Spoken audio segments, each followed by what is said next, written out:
show that is the most pro-Donald Trump MAGA radio show on the planet Earth, okay? I promise you.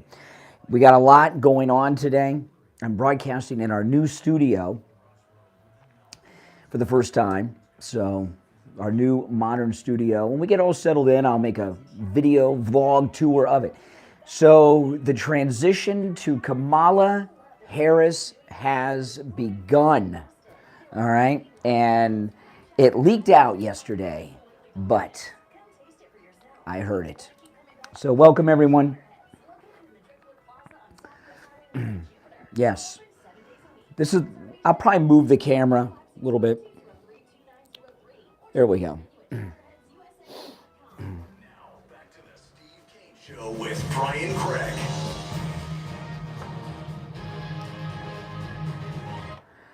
All right, yes. Welcome, everyone. My name is Brian Craig. You are listening to The Steve Kane Show, Florida's longest-running radio show on the radio since 1977. That's right, celebrating 46 years on the radio this year. And we're broadcasting from the new studio for the very first time today. So very exciting, I must tell you. Although I got to make a couple adjustments during the first break because I'm getting feedback from the other room, so I got to shut the door. But lots of things are on the table this morning. This is a huge news day, and some things slipped yesterday in regards to what's going on at the White House. The White House is in chaos, all right? Not only is the White House in chaos, they are at the breaking point. They are having breakdowns, nervous breakdowns, panic attacks. There's different factions doing this, different faction working. This Biden document scandal, which will result in him resigning from office, is just turned the White House upside down, regardless of what it may appear. And two things happened yesterday that show that a planned transition from Biden to Kamala Harris has begun. And, you know, when people get jobs, not based on whether or not they're qualified for the job, but how many check marks on the form of wokeness they can check off by giving someone their job, every once in a while you get a little sliver of truth. People break under pressure. And that's what's happened with Jean-Pierre. Jean-Pierre slipped yesterday. Not only did Jean-Pierre slip, she slipped very big. And it's only a matter of time before Kamala Harris becomes the 47th president of the United States. It's going to happen. It's just a matter of when. But the discussions are happening inside the White House right now, and they have begun the transition. Now, let me share with you what I'm talking about here. Now, we're in the new studio, just so you know, so things might be a little rough today because everything that was on my left in the studio we were in until yesterday is now on my right. Well, a lot of it. So about half of the things that were on my left are now on my right. And I've got a new control board, and some of the controls are in different places than they were on the last board. So, a lot of these things, you're like a typist when you're on the air. You don't even have to think. You just know where the buttons are, where the pots are, where the slides are, everything.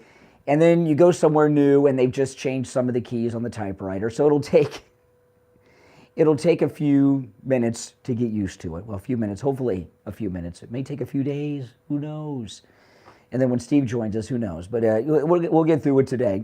It's just a little awkward because things are in different places. Now, let me get into this. So yesterday, Jean-Pierre, who is just completely under siege by the media with the classified document scandal. I mean, they are coming at her. And she's not accustomed to this for a number of reasons, all right? First, because Jean-Pierre is a Democrat, a liberal, and the press are liberal. She's never been in a situation where she's really been challenged so much. Every once in a while, she'll always have a Doocy type ask her a question on occasion. But she's never been in a position, Jean-Pierre, where she has had the entire press corps just coming after her hardcore over and over and over again. She's not prepared for that. She's not qualified for that. That's not why she was given the job as White House press secretary. She was given the job as White House press secretary for all the check marks on the boxes they could check off. And they've been on her pretty hard the last week, and it's getting worse each and every day. So she really is just not dealing with, well, accountability. You know, she's never had to deal with being held accountable for anything before. And now she is. And when you're at that level that she's at as the White House press spokesperson, you're supposed to already be polished and be able to handle all of that. But she's not. So she's cracking. And you can see it each and every day. You can see it in her face. You can see it in her body language. You can see it in her interactions with the press. She's lost her cool multiple times during every press conference for the past 5 days. And it's getting worse every day. And she's annoyed that she even has to be out there taking questions now because she knows what is coming and it ain't good. So she's having a lot of problems. She's having a lot of problems. And what's going on behind the scenes is incredibly stressful for them too. Now, you and I are enjoying this because Biden's a creep and we don't, the Democrats are doing all kinds of things. But behind the scenes at the White House, there are two factions operating. One, you have a faction of circle the wagons behind Biden, around Biden. They're going to defend his crimes. They're gearing up to have him announce that he's running for re-election in 2024, and something is happening, which I'll get to in a little bit. Biden has a plan for re-election gearing that's going on. We'll get to that in a little bit. But that's one faction.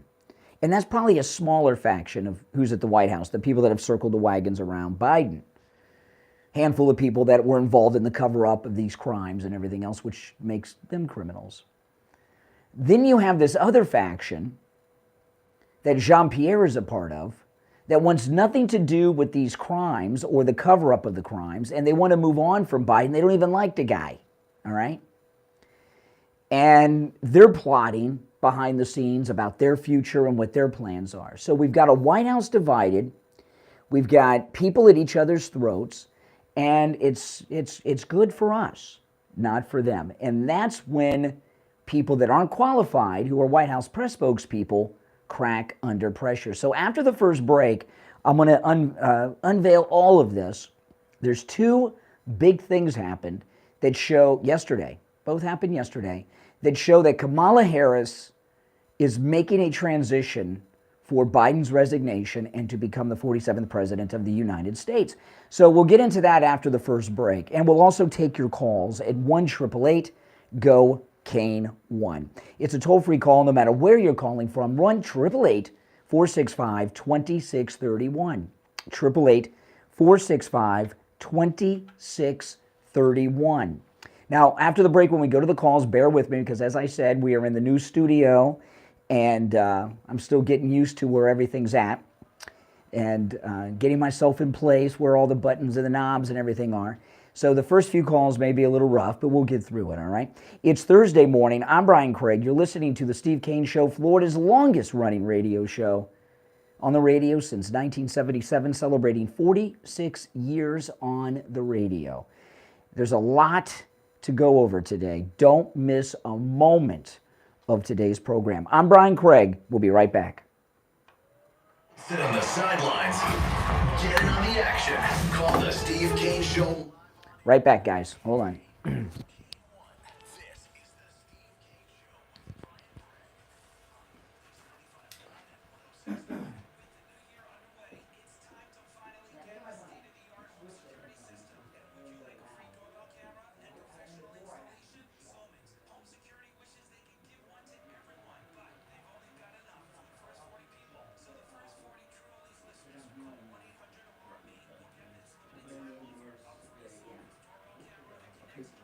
That's okay. I just, it's no problem.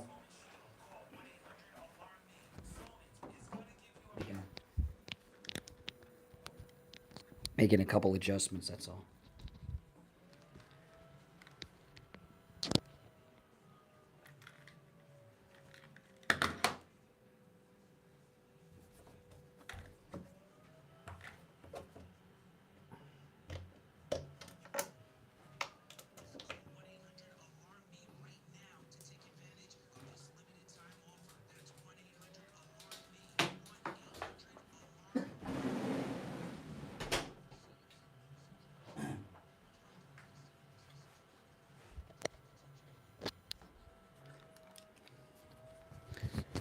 Just making some adjustments to get in place, like, so everything's where I need it to be. So I didn't play the soundbite in the first segment because I wasn't quite ready. Hold on. Let's see here. All right, let's see. Well, thanks, Bruce, for doing that. Let's see here. All right, let's see. Well, thanks, Bruce, for doing that. Okay. So how's the audio sound to you guys this morning? Biggest tax refund. Jackson Hewitt says your biggest tax refund guaranteed. And a chance to double your tax refund. Thousands in weekly prizes during the Double Your Refund sweepstakes. Your biggest refund times 2. Twice the money. So forget about them. File your taxes for the double at Jackson Hewitt today. No purchase necessary to enter or win. Open to U.S. residents 18 or older who file a 20. Sounds good. Okay. Promotion ends 4/2/23. Visit jacksonhewitt.com for rules. It's just a little awkward. Like, the phone is here. Offering great deals on new and used tires. I have many suppliers. The phone's on my right before it was on my left. That's Mike behind me, board up. That's where I was broadcasting from. And some of the places on the board are different. So it'll take me a little while to get quite used to it. 1977, it's the Steve Kane Show with Brian Craig. All right. Yes. Welcome back, everyone. I'm Brian Craig. You're listening to the Steve Kane Show. Just getting adjusted. All right. Our number is 1-888-GO-KANE-1. Callers on hold, stand by, because I want to start with what happened yesterday that I was talking about in the first segment. Now, the first thing happened in the White House press briefing. Jean-Pierre choked. She cracked up. She lost it. And this is what happened. Listen. Sunday, the president will speak about the fight. Okay. Now hear this? That's the key word. The president, she says. This Sunday, the president will speak about the fight to secure women's fundamental right to reproductive health care in the face of these attacks. She will talk about what's at stake for millions of women across the country, and most importantly, the need for Congress to codify the protections of Roe into law. All right. Jean-Pierre just referred to Kamala Harris as the president. Now, I know what most people will say. What most people will say is, oh, she slipped. She slipped. Well, yeah, that's true. But why? How did that happen? Why would she slip about something like that? Well, it's pretty simple. Because backstage from the White House briefing room, in the chaotic Biden White House, with this humongous classified document gate that's going on, they're talking about Kamala Harris becoming president. They're talking about a transition. Okay? And that conversation, because she is exhausted, Jean-Pierre, she's stressed out, she's cracking. She can't handle the stress because she's unqualified for the job. She's not in a position, Jean-Pierre, to handle criticism, to take tough questions. She's never had to do it. And it's happening every day. It's getting worse because she's the spokesperson for a criminal. And she's trying to divert from crimes that everybody knows about, that are being reported, that are being investigated by his own attorney general. And she slipped. Sometimes they say she said the quiet part out loud. And that means right before the press briefing, Jean-Pierre was having a conversation with someone or a group of people at the White House about the resignation of Joe Biden and Kamala Harris becoming the 47th president. They were talking about a transition, and that is how that happened. And it's pretty amazing. It really is. It really is. I've been telling you this. Now, you know, when I go over these things, it doesn't mean it is going to happen, because a lot of things are in play here, and Biden has a scheme. There's another thing Kamala is doing to prepare for the transition, which I'll get to in a little bit.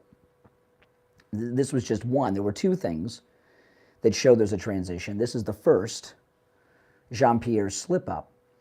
It doesn't mean these things are going to happen, but it means that they think it's going to happen. It means that they're planning for it to happen, all right? So let me just play one more time, then I'll go to the phones. This Sunday, the president will speak about the fight to secure women's fundamental right to reproductive health care in the face of these attacks. She will talk about what's at stake for millions of women across the country, and most importantly, the need for Congress to codify the protections of Roe into law. Okay, so she called Kamala Harris the president. This is good stuff. All right, every line on our board is lit. Before we go to the phones, I want to tell you about the doorbell camera that you can get for free from Sloman's. If you've not already called, call them. No matter where you're located, call them.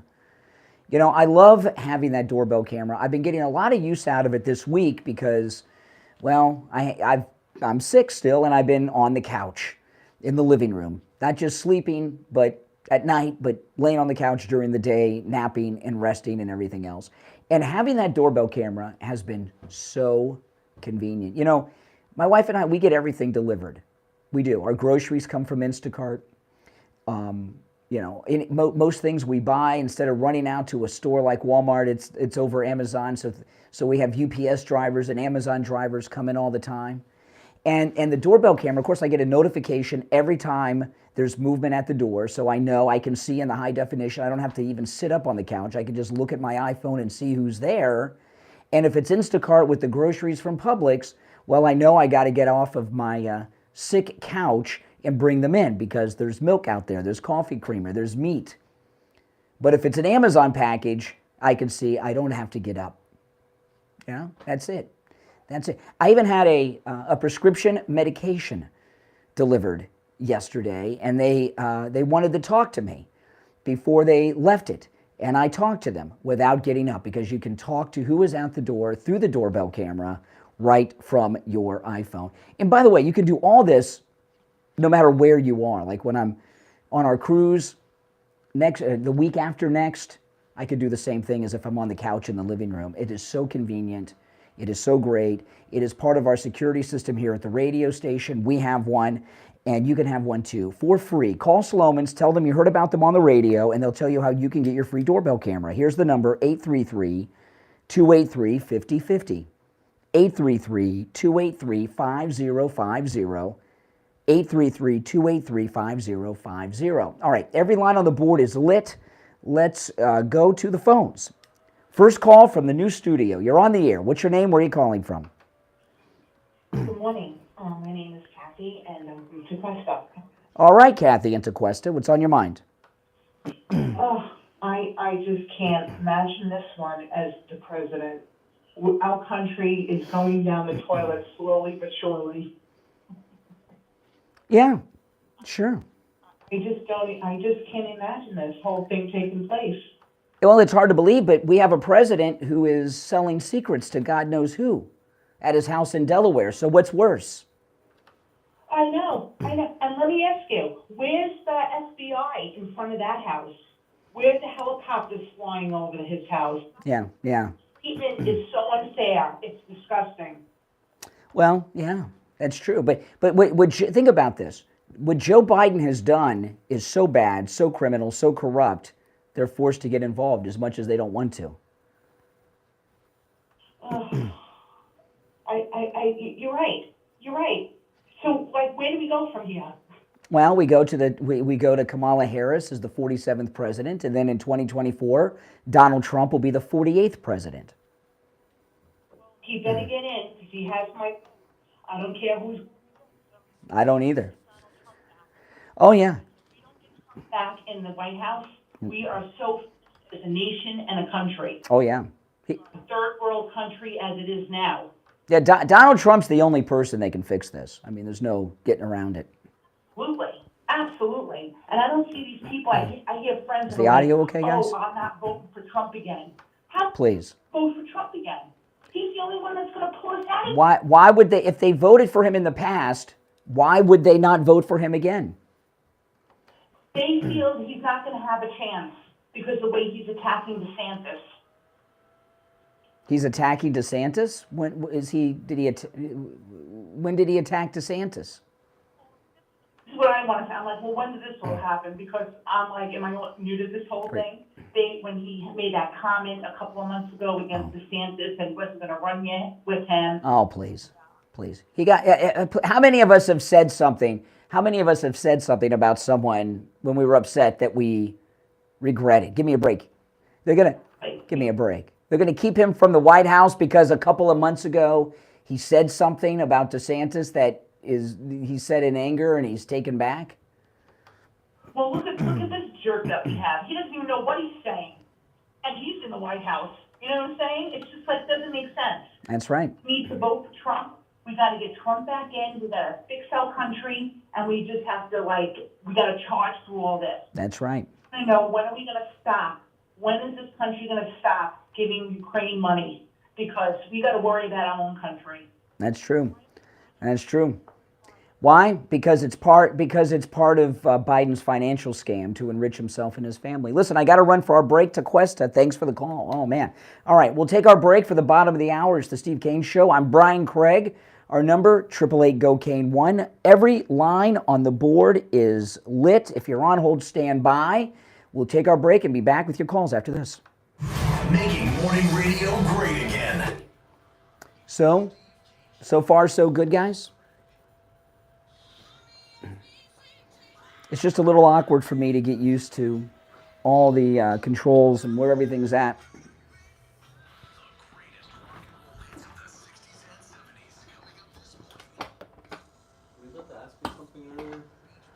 Oh, it was just the audio. You turned the audio down in the engineer's room? That was it, yeah. Yeah. I was trying to find everything to lower it, but I couldn't. Yeah, I was hearing the feedback. I thought it was the headphones, but it was probably the room in there.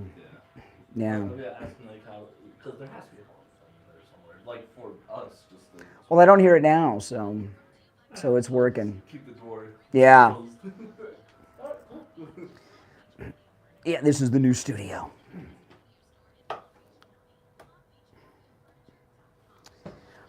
Let's see if I can.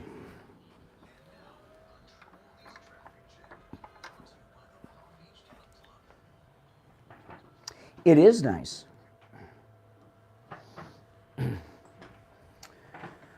Yes. What do you guys think, though, about this this slip of Jean-Pierre's? This is amazing. Well, it's Florida, so everything at the radio station offices is like tropical because we're in Florida. Yeah.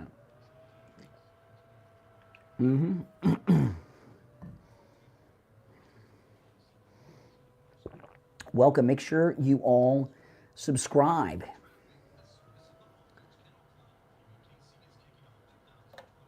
Okay. And those of you that are members, remember you got those emojis. Did Bruce just gift a whole bunch of memberships? That's pretty awesome. Thanks for doing that. Remember the members, you get those cool emojis and you get your name in green so you stand out. There's a price tag on this? No, this was a gift. My mother-in-law got me this for Christmas. I like hats that have this kind of backing on them, and it's hard to find these anymore.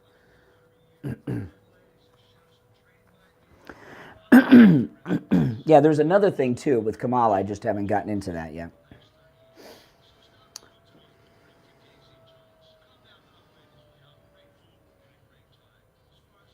Never happening? Nah, don't be so sure. They think it's happening and they're running things, so don't be so sure. I'll be right back, guys. I'm going to turn the air down. It's kind of hot in here. There's a plastic tag on it? No, there's not.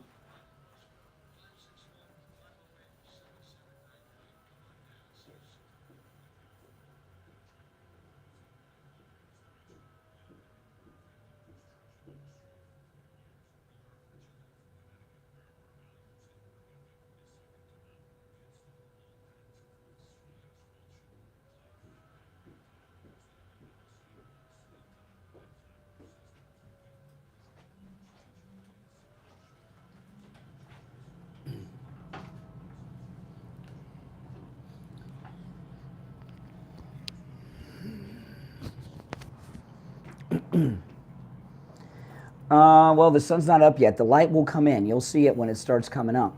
I have the windows to my left, and I have it open. So you'll get to see the sun when it comes up.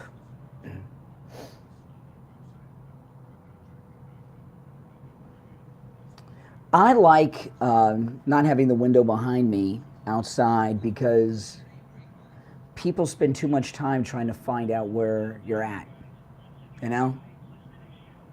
Thank you for introducing me to Dr. Appleton, Brian and Steve. I went in there last week. I had a knee problem. At one session, I feel so much better. I brought my mother there yesterday. She has a problem with her right side or her arm. She's right-handed. She feels better. It's amazing. I have people out there that are dealing with pain. Believe me. I think I'm feeling better. Does my voice sound sick?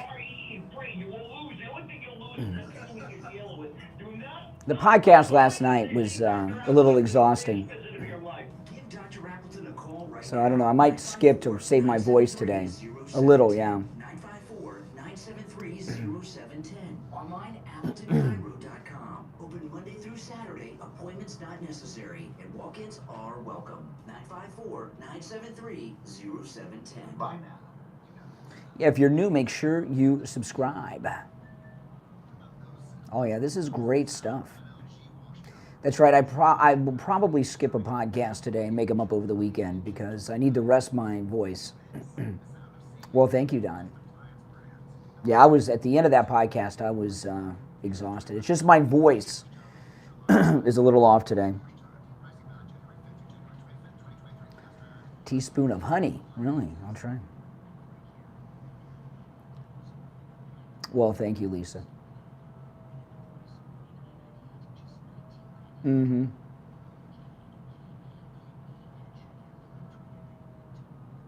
Well, thank you, Itchy Brain.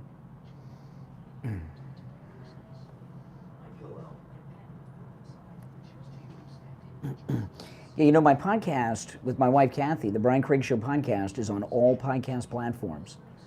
So don't forget that. I'm sitting down just to rest a little bit. I usually don't rest like I've been doing this week. That's why I've gotten better.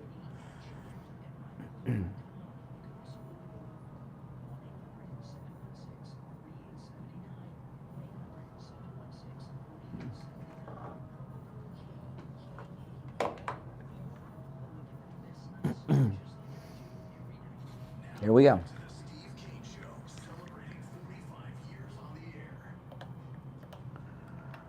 All right, welcome back, everyone. I'm Brian. It's the Steve Kane Show, broadcasting from our new studio, which is just spectacular. Every line on the board is lit. If you're just tuning in, boy, have you missed a lot, okay? And I'm not going to recap right now. I've only shared part of what has happened.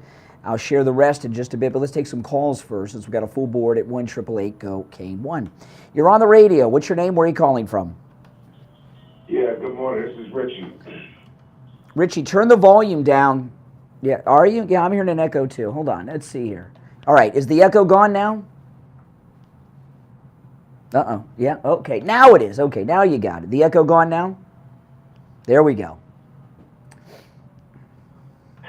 First problem that you straightened out. Now I hear it again. Well, that's in your head.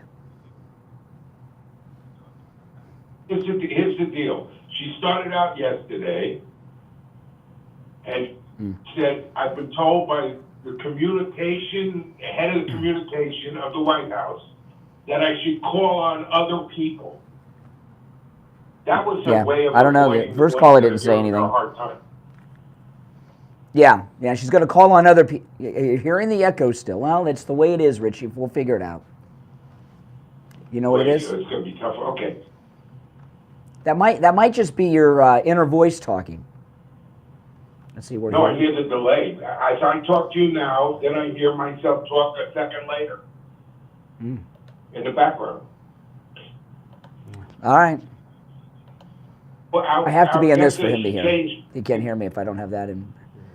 All right, Richie, I'm going to move on to someone who can figure it out, okay? Because I don't know. But the first caller didn't have any problems, so I don't know. Yeah, the first caller didn't have any problems. Go ahead. Hello? I'm with you. You can't hear me now? All right, okay, all right. We'll try it. The first caller didn't have any problems, so why is Richie? Let's find out. Good morning, you're on the air. This is Mike from Louisiana. Hey, Mike. Are you having the same problems as Richie? Yeah, but I will power through it. Okay. So, Richie was right. That's call on somebody else is a way for her not to address the issue. Does it have to be an auxiliary? I think so. Or take that off just in case. This? The other one. Which one? The left one. Yeah, hold on. Just keep talking, all right? Fill the dead air, Mike. You do it. Go ahead. It's like... Okay. It's like... All right, now how's that? How's that, Mike? We're doing sound checks live on the air. Is that any better? Is it better or not? Yes or no? Yes, okay, it's better. Okay. We got it figured out, Richie. So, this woman doesn't want to answer these questions. And the fact of the matter is she should. But again, we've been asking the You can call back if you can why get in. hasn't Kamala Harris invoked? Well, okay. Now, with Jean-Pierre, by the way, how's the sound right now, Mike, before we get going? Is everything okay, or do you have the echo? You don't have the echo anymore? You have the echo. Really? There's an echo. Is there an echo now? Not right now. Okay, I think we might have fixed it. Okay, let me know as the conversation goes on. See, the thing with Jean-Pierre, and the reason she's cracking under pressure, is she's not qualified for the job. They picked her for the job because they wanted the first black, female, gay, immigrant White House spokesperson, as opposed to finding someone who's actually qualified for the position. And when you get a job based on all these other factors other than actually being qualified, when the going gets tough, you crack under pressure. And that's what's been happening to her all week. And this little slip up where she let us know that they've been talking about President Kamala Harris in the offices off camera, that's because she's unqualified. And it's going to get worse for her. Right. We used to make fun of the previous press secretary, but she was qualified for the job. Are you talking about Raggedy Ann? Yeah, Raggedy Ann. Okay. How's the echo now? We just made some adjustments. It's back. It's back. The echo is back. The echo's back. Oh my goodness. I don't know if we should do a live on air air check throughout the morning, or should I move to the old studio? Until we figure it out during the break. We'll figure it out. All right, Mike, I appreciate it. Okay, we're working on it though. We're working on it. We got a crack team of people searching the problem. I feel like I'm on Apollo 13 here, like I'm Tom Hanks, and we've got a whole team of experts working the problem. All right, our number 1-888-GO-KANE-1, and it's not a good day to have problems technically on the phones because the phones are exceptionally busy. All right, good morning. You're on the radio. What's your name? Where are you calling from? Matthew Johnson from Los Angeles. Hey, Los Angeles. What's on your mind? Nothing much. Just thinking about everything here. I remember some time ago when I was hearing about how the DNC really doesn't even like Kamala either.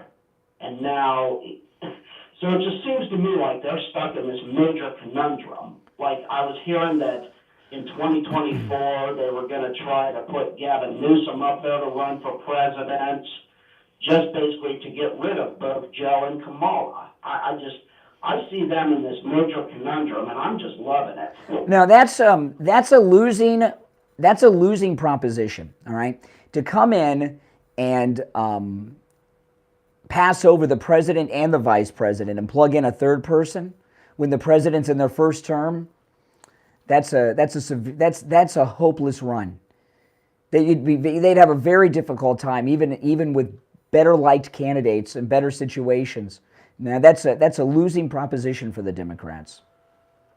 Well, it seems to me like they've been doing a lot of losing over the last 2 years, even though it hasn't seemed like that on the surface. I mean, the only way they can really win is by winning an election. Well, it seems that you think that, but that's not true. Just because you and I don't hang out with Democrats doesn't mean there are not Democrats. I mean, you're in California, come on. Sadly, there are Democrats. Even here in Florida, we have Democrats. And Ron DeSantis is free Florida. And in some areas, they're pretty strong. And they hate Trump. I see them all the time, okay? And we broadcast from a Democrat county. Mar-a-Lago is in one of the Democrat strongholds of Florida. So don't confuse your associations that there are no Democrats. That sadly there are, okay? And there's a lot of them. So and they don't well, let me finish what I'm talking. What's going on here, though, with Kamala Harris and Joe Biden, there's a missing factor. Something happened that we don't know yet that put all of these things in motion against Joe Biden. Joe Biden's out. They're already making the move. So far as Kamala, yeah, she stinks. But, to a lot of Democrats, she doesn't. She's a minority woman. Those are check marks that they can check off the boxes. They can check off woman, black, and Indian, which they'll count as Asian. They call them Asians over there now because it's on the Asian continent. So those are check marks that they can check off from their form, and to Democrat voters, that, as crazy as it sounds, that's more important than anything. Hey, listen, take care. Thanks for the call. All right, we'll take another before we break. You're on the air. What's your name? Where are you calling from? Hello? Yeah, you're up. Go ahead. Hi, Brian. Yeah, what's your name? Where are you calling from? Here's a question. When are you going to come out of it? Be a tortured soul. Okay. No, slow down on the. My view. What views do I have that are outrageous? Everything, just about everything you say about that. Well, pick the most outrageous thing that I've said. Every comment you've ever made. When are you going to come out? Oh, you're back to that again. What are you looking for, a date for the weekend? Need someone to spend Valentine's Day with? Oh, yeah. Oh, okay. What's wrong with someone being gay? Slow down a second. Tell me what is wrong for someone to be gay. What's your beef with that? Oh, there's nothing wrong with it. That's what I'm saying. Well, then why do you use it as an insult? I think you have to decide, and it's terrible. You must be a tortured soul. Well, you've said that like 3 times, but this is what I'm interested in with you. You don't like me, which is fine. You have some issues with my views that you can't articulate. And like 3 or 4 times you've called me gay. And I just don't understand why to, well, no. What I don't understand, slow down for a second. I'm here till 9 and I'm here all week. I just don't understand from your perspective why the worst thing you can say about someone is to accuse them of being gay. I'm just wondering if you would. Oh, so you said it. So you say it as a. Why would someone who's gay be tortured? Well, I think because you're in the closet and you can't let yourself be yourself. Uh-huh. And what would myself be? Spending Valentine's Day with you? Really come across, I mean, you really sound like a gay person, which is nothing wrong. I sound like a gay person. I sound like a gay person. What's a gay person sound like? What's a gay person sound like? Everybody here, your whole persona. No, you say, I sound, what does a gay person, like Guy Benson from Fox News, he's gay, right? Right? Well, you use it as an insult, though. See, you think it's a... Hang on with that. Yeah, all right. Out of material? Well, give me a bizarre view of mine. That I will hold consider, but No, pick a bizarre view of mine and just pick one. it's gay. You like this figure? No. We're moving off from the gay. You say I have bizarre political views. Give me an example of a bizarre view of mine. Right. You okay? Maybe I missed it. Did you? I said I've asked you the same question 5 times. I'll ask it again. You heard it the other times. You just don't have an answer. You said that you made the statement that my political views are bizarre. Give me an example of a bizarre political view of mine.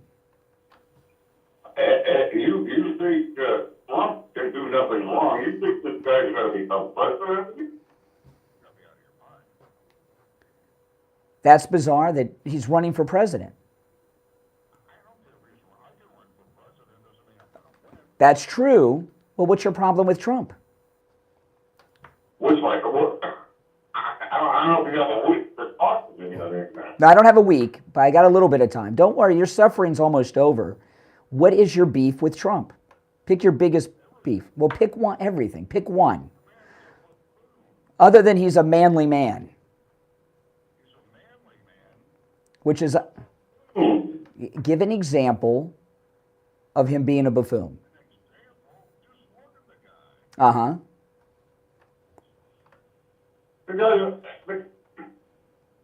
be kidding me. What's wrong with him?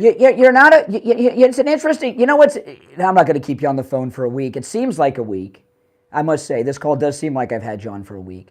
But, you know, here's the thing with you. This is an interesting thing. You're an older man. About how old are you? How old am I? I'm in my... You're in your what? I'm in my 60s. 60 what? 65. 65. At the age of 65, I would think you would have the ability to articulate your thoughts better. You make these statements. You said, no. You make these statements. My political views are bizarre, and I ask you, slow down. Slow down. Oh. Level has dropped in this country over the past 20, 30 years, and it's beginning to show. Well, it certainly shows with you, and I'll tell you what I'm talking about. You said that I have bizarre political views. You can't give me an example. You say everything. You say Trump's a buffoon. I say give me an example. You say everything he does. Just look at him. You're not able to articulate your thoughts. You just have an like most liberals. Excuse me, I'm talking. Excuse me, I'm speaking. Like most liberals, right? Everything with you is emotion. You people blow everything out. No, you've obviously. You've obviously. Excuse me. We got to run for our break. I'm late. You obviously have a sexual attraction towards me, which I don't need a 65-year-old man lusting after me. And you have an issue with strong men like Donald Trump. All right, we'll take our break and be right back. Truth. Delivered morning 6 to 9.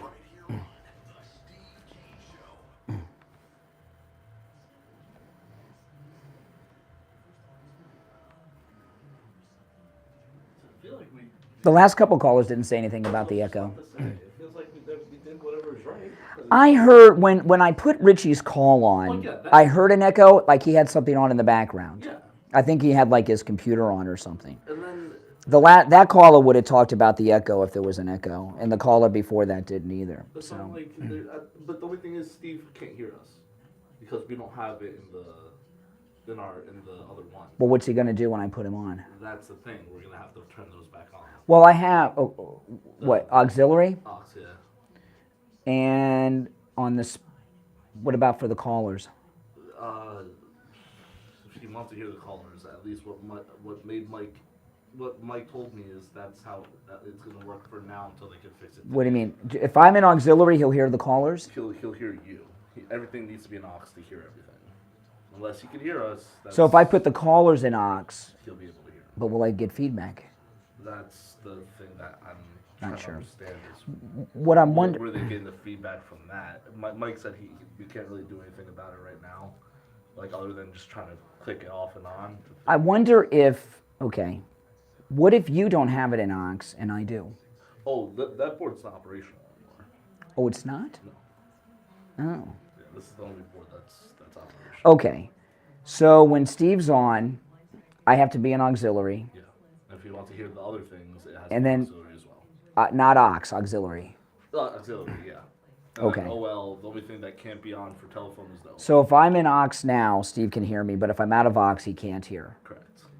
Okay. So he can only hear what's in aux. I mean, auxiliary. Auxiliary, yeah. And the OL, does the have to be on? For the phone calls, yeah. Okay. Oh my goodness, it's getting confusing. It is getting confusing, people. All right, welcome back, everyone. Every line on the board is lit. We're broadcasting from the new studios and working out the kinks during the break. I'm Brian Craig. It's the Steve Kane Show. Our number toll-free, 1-888-GO-KANE,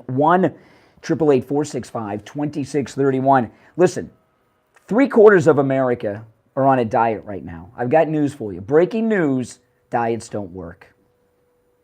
Is there anyone in this audience who can tell me that they've been on a diet and it worked? Of course not. Of course not. However, there is help for you. That is with Forever Youth. Any lab test now of Boca has been with us here on the Steve Kane Show for many, many years, and they've expanded right next door to Forever Youth. And of course, they have all those fillers like Botox and Juvederm to get rid of the lines and wrinkles in your face. They have the skin peels, get rid of that old damaged skin and all of that stuff. But when it comes to losing weight, losing fat, looking the way that you want your body to look, they've got an amazing process that they're offering for 50% off for Steve Kane listeners right now. And that's the Cool Sculpting Elite. Cool Sculpting Elite is FDA approved. It does everything liposuction does, but it does it without that invasive surgical procedure. It actually freezes the fat cells in your body. And then they sculpt it. And by the way, this is non-invasive. It's done in the office. There's no downtime. They freeze the fat cells, and then they sculpt that part of the body to be in the shape of, well, the way you want it to be. And it works on every area of your body, your stomach, your love handles, your neck, if you've got multiple chins, the backs of your arms, your legs, anywhere you have body fat, Cool Sculpting Elite works. One of Steve's daughters actually had this. She had babies and had it done, so we found out about it.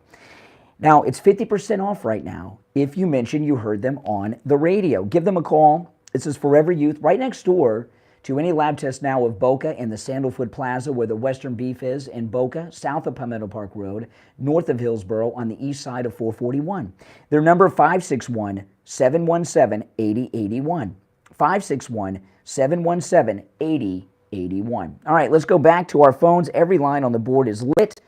You're on the air. What's your name? Where are you calling from? Yeah, good morning. This is me again. Hey, Richie. And I still hear it well, but No one else is complaining. I just can't have you on griping about the sound, all day. You got to get through it. all right, I'm going to get through this. This guy that just called you just now was a total buffoon, a 65-year-old buffoon.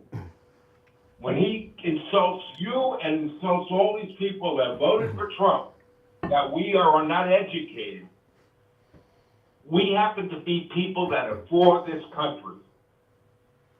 For you up and say, I won't vote for him, look what he looks like, tells you how shallow this fool was. That's number one. Number two, the Democratic Party tried to frame this president, tried to keep him out of the White House, and when he got in, they tried to frame him again. That's number one. For 4 years, they were trying to frame him. So I don't know what this fool is thinking about. I guess he likes this green new energy. Maybe he can afford electric automobiles and all this other blackouts. He likes blackouts and everything else. But that's not my gig, and it's not the people that voted for Trump either. Well, you know, what you're dealing with the last caller is obviously you're dealing with a guy who has some certain tendencies and feelings that he's uncomfortable with, as you can tell, you know, and he doesn't like strong, charismatic men. They intimidate guys like that. Well, the proof is in the pudding what they try to do with this president in the very beginning and all the way through the presidency. And by the way, this crap that's going on now, this is a diversion, by the way. It's not the documents. It's what they're covering up in the documents. And the fact is, it's Ukraine big time. Well, it doesn't matter what the documents are. The fact that they're classified, and we've been told are the highest level of classification that exists, does matter. And you know, they're trying to float this new thing yesterday in the few members of the mainstream media that are defending Biden. They're talking about Obama declassifying these documents. Obama's not the president, and he has not been the president for years. He cannot declassify documents, even if the document was drawn up when he was president. He can't. He's not in office right now. This fantasy that he could declassify these documents because they were from his term, if that's even true, he can't declassify anything now. It's really a desperate move. You remember the people that were sitting up on the stage in Ukraine when Biden said, "I'm not going to give you the billions of dollars"? Yeah. One of those guys was in charge of that Pennsylvania office building. That was on that stage. He was in charge. He's sitting right there. This is a bunch of garbage. It's all about money. Mm-hmm. That's right. It's a thief. And this guy wants to vote for Biden. Mm-hmm. I mean, hey, look what Trump looks like. How can you vote for him? This guy's a fool. Yeah. Me off. Yeah. You know, that guy doesn't tick me off. I feel sorry for him. Because I want you to, listen. I mean, think about, a couple callers ago said no one likes Democrats. There's a lot of Democrats like that guy, and listen to how dysfunctional they are. What you have in that guy, we don't know who he is. We don't even know a name. He wouldn't even give us a fake first name. But he said he's 65, which he's probably older than that. You're dealing with someone who's got certain tendencies in life. I mean, how many times did he call me gay? And I said to him, what are you looking for a date for Valentine's Day? And he didn't say no or yeah. I mean, he kind of is. He's an elderly man who's obviously got some torture going on about his preferences. You know, he's got some issues there. And he's from an older generation, and he views the Republican Party as an anti-gay political party because, the Christian Coalition, Pat Robertson, and all that stuff of the past. And he's just a man from another time. We also don't have cabinet people that are men wearing dresses, do we? Actually, we have that undersecretary of something. Yeah. Yeah, I mean we had gay people in the Trump. Trump was not prejudiced. Trump had gay people. He had ambassadors. He had people like Rick Cornell or whatever. But Cornell, yeah. Didn't have people in the cabinet in dresses. That's correct. That are men. That's correct. All right, take care, Richie. Thanks for the call. There's only one opening on our board at 1-888-GO-KANE-1. It's a toll-free call. 1-888-465-2631. My name's Brian Craig. You're listening to The Steve Kane Show, Florida's longest-running radio show on the radio since 1977. We're broadcasting from the new studio, so there may be some technical glitches this morning, especially when Steve joins us. I'm expecting it to get kind of messy when Steve joins us. later in the show. But we'll get through it, and everything will be fine by tomorrow, I promise you. Just a little working out the kinks. This is kind of like a dry run live on the air. All right, we'll take our break for the top of the hour. If you're on hold, stand by. There's one opening where Richie was at 1-888-GO-KANE, 1-888-465-2631. I'm Brian Craig. It's the Steve Kane Radio Show. Thursday morning, we'll be back with our second hour after this. WWNN Pompano Beach, WIRK HD3 Indiantown. Programming paid for by the Canales Media Group. Broadcasting from the Rome Studio. Injured recently, call the Rome. All right, so it's going to take us a couple days to get it all worked out, but you guys, everything sounds fine, I think, for. Let me see. Also, complete side note, that guy who kept, so it's going to take us a couple days to get it all worked out. the guy who was calling and saying that stuff to you, he sounded like the drunk Augie. Oh my gosh. Sober. Yeah, I know who you're talking about. Barry wants to call in at 7:15. What time is he supposed to call in today? 44. Yeah, can we flip it? Okay. Yeah. So, with the spots for... Okay, I'll text him. He just texted me. Perfect. So he's calling in or I'm calling We'll call him. Gotcha. Just making sure. Gotcha. Okay. Yeah. He just sent me a text. Yeah, Steve texted me he can't hear the show. Gotcha. So, okay. So for him to hear it, everything has to be an auxiliary. Yeah. Except his. Except his. So, 'Cause they'll give him- I'm going to put the caller in auxiliary and see what happens with the next call. And if he wants to hear your iPad, same thing. And of course, the. Oh, I took the iPad out of auxiliary? Yeah, auxiliary and phone. Okay. Phone, iPad, Steve.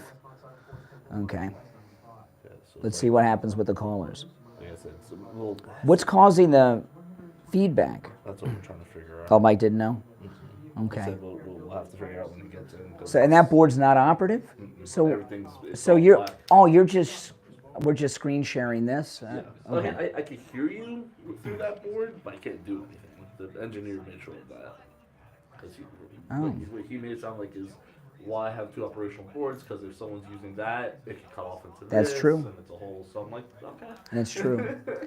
Okay. I just want to get this thing. See, what'll happen with most people when they do a show here, they'll be on these mics. Yeah. And then you'll be, All over and control from there. Like Yeah. For the next show, I'd be using it just for Comrex and just recording. Okay. Yeah. It should be fixed by today. Okay. They know what the problem was, but they have to have the engineer back. Well, if it's a big problem with Steve, he'll probably won't come on today. Okay.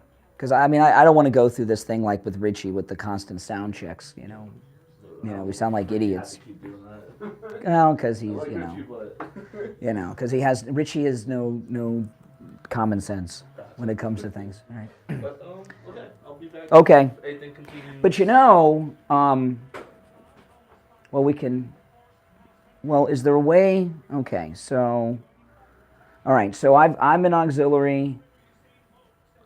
I've got the sound, this in auxiliary, the phone's in auxiliary. So if they're hearing feedback, I'll start by taking them out of auxiliary. Yeah. And then if it's still happening, I'll take myself out of auxiliary. We'll see. Okay. Yeah, so if anything, I feel like it's the phone that's in auxiliary that's causing the feedback. Mm-hmm. But because we have Comrex open, so that could be it. But I don't want to be so sure unless we know, You know what? The Comrex was on. The pot was on. That might be why. That might be why. Let's try. I just turned the pot off for Comrex. Yeah, let's definitely try that then. And Okay. If But I'll leave everything in auxiliary except the spots are not in auxiliary. yeah, Steve doesn't need to. Steve doesn't need to hear. That's fine. But are they? Yeah. The OL, if you want to have the callers hear the spots, you want to turn it on into OL. Okay. And then that should be it. Okay. I don't know if Steve could hear the callers without the OL on or not. We'll see. Oh my goodness. Because It's a lot. I knew it would have been easier to do it in person when he was telling me all this, but Yeah. trial and error. We'll figure it out. It's okay. We got this. Yeah.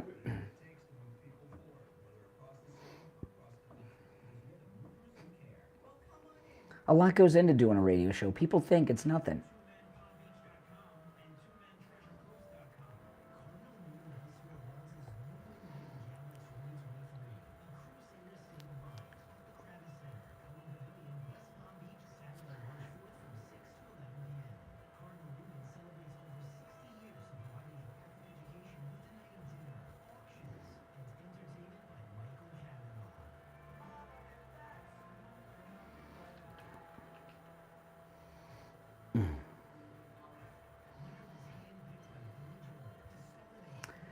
All right.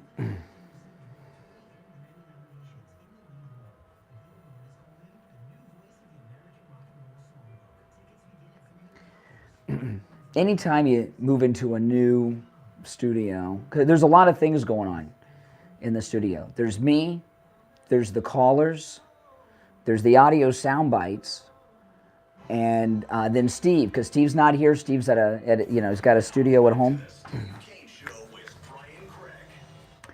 All righty. Yes. Hour number 2 has begun. It's Thursday morning. I'm Brian Craig. It's the Steve Kane Radio Show, Florida's longest running radio show. Oh, man. All right. So we're in the brand new studio today, which is pretty exciting. It was exciting until Richie's call, I must say. If you're on hold, stand by. There's only one opening on the board. I want to do a quick recap of what's going on, okay? There's a transition taking place in the White House right now, a transition from President Biden to President Kamala Harris becoming Madam President.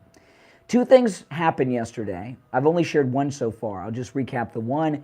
Jean-Pierre, the most unqualified person ever to be the White House press spokesperson, slipped up during a press conference yesterday and called Kamala Harris the president. Listen.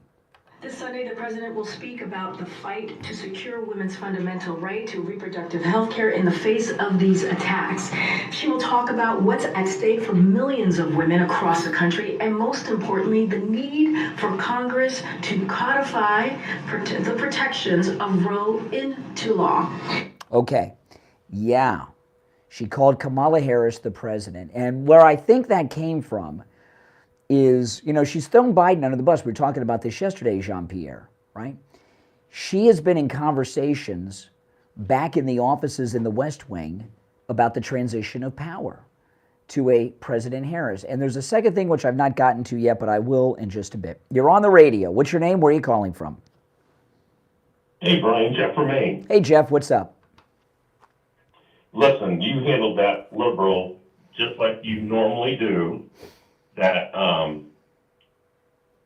all you have to do is let them speak, and they just stumble over themselves. They cannot articulate an answer to any question you ask them.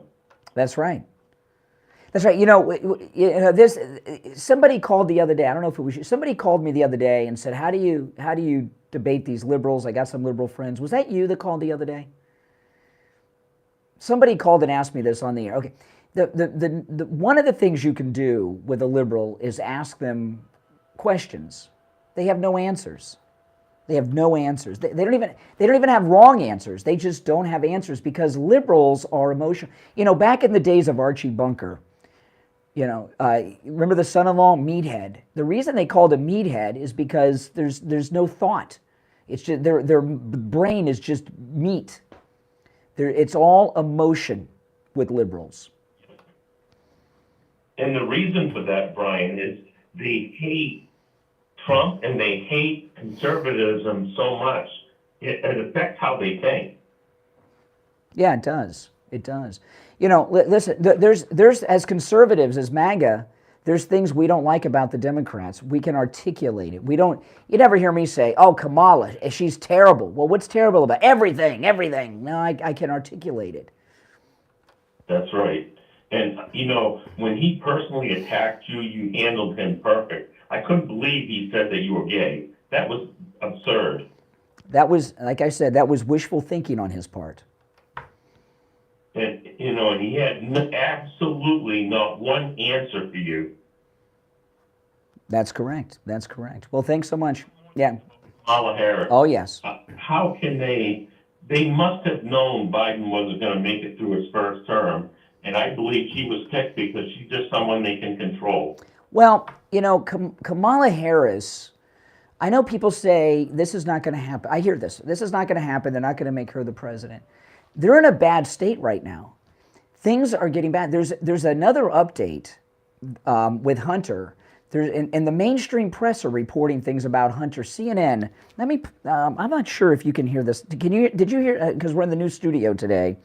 There's some technical issues, so I'm not sure if you'll hear. This is a report I picked up from CNN yesterday. This problem is my iPad. Now, hold on. Here we go. Despite his denials, a CNN review of the laptop data as well as other public material shows that Joe Biden did interact with some of his son's associates while serving as vice president, though it's unclear exactly what was discussed. One example, the Republican site, Miguel Alemán Magnani, a Mexican businessman and son of the former president who Hunter was trying to woo. In 2014, Alemán Magnani and his dad were photographed at the White House with then Vice President Biden. In a later email, Hunter Biden reminds Alemán Magnani of the favors he's done for him. We have been talking about business deals and partnerships for 7 years. I have brought every single person you have ever asked me to bring to the effing White House and the Vice President's house and the inauguration. Hunter Biden bluntly acknowledged the power of the Biden name in a memoir, writing that the Ukrainian energy company Burisma, which put him on its board, considered my last name gold. I don't think that there's a lot of things that would happen in my life that if my last name wasn't Biden. Okay. Now, what a lot of conservatives, what a lot of our MAGA friends will say is, oh, that's all old news. We know all that stuff. Not if you get your news from CNN. That is a CNN report on Biden's corruption right from the laptop. And when CNN is reporting, that's yesterday, when CNN for the first time is reporting this to their liberal viewers, this is news to them that they've never been exposed to before. He's lost CNN, he's lost Jean-Pierre, he's lost Adam Schiff, he's on his way out. Exactly, Brian. And I wanted just to let you know that when I was on call, I never heard the echo. It happens when I talk. I don't know if that helps. And I didn't hear that message. I had to turn on the volume on my... Oh, you couldn't hear the audio when I played. I know. Okay, I think it's okay. Oh, okay, we're working it out. We're working everything out live on the air. Major market business here. All right, I appreciate and those tips do help, Jeff. All right, those are actionable tips that we just got from Jeff. All right, let's go. You're on the radio. What's your name? Where are you calling from? Good morning, Brian. It's John in Wellington. Hey, John. You were talking about Pierre not being qualified for her position. I think to remind everybody that the very personification of someone being placed in a high-ranking position based on sex or skin color is Kamala Harris. Now, The scenario. The people that think it's a good idea to put somebody in a high-ranking position based on sex or skin color, if they had to have open heart surgery and they were told that their doctor was not qualified to perform the operation, but the good news is that the person is gay, female, and black, and this will bring diversity into the operating room. Do you think they would have the operation? some of these liberals, that caller I talked to earlier, probably yes, they would. Yes, that idiot probably would.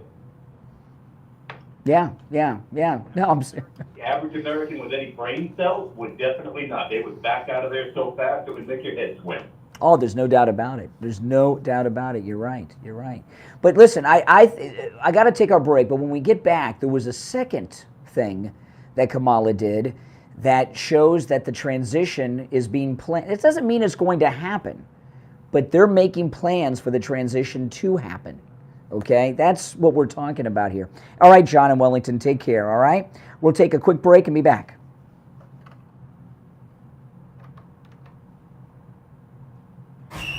Don't sit on the sidelines.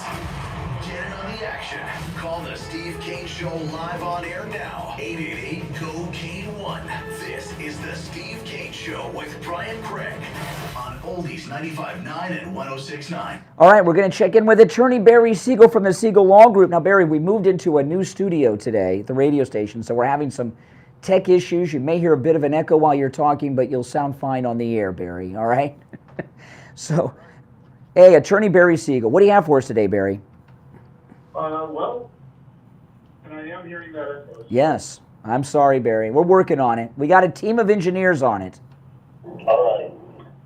So what I'm going to talk about today is the fact that what our goal is at the Siegel Law Group is to help our clients have an estate plan that works.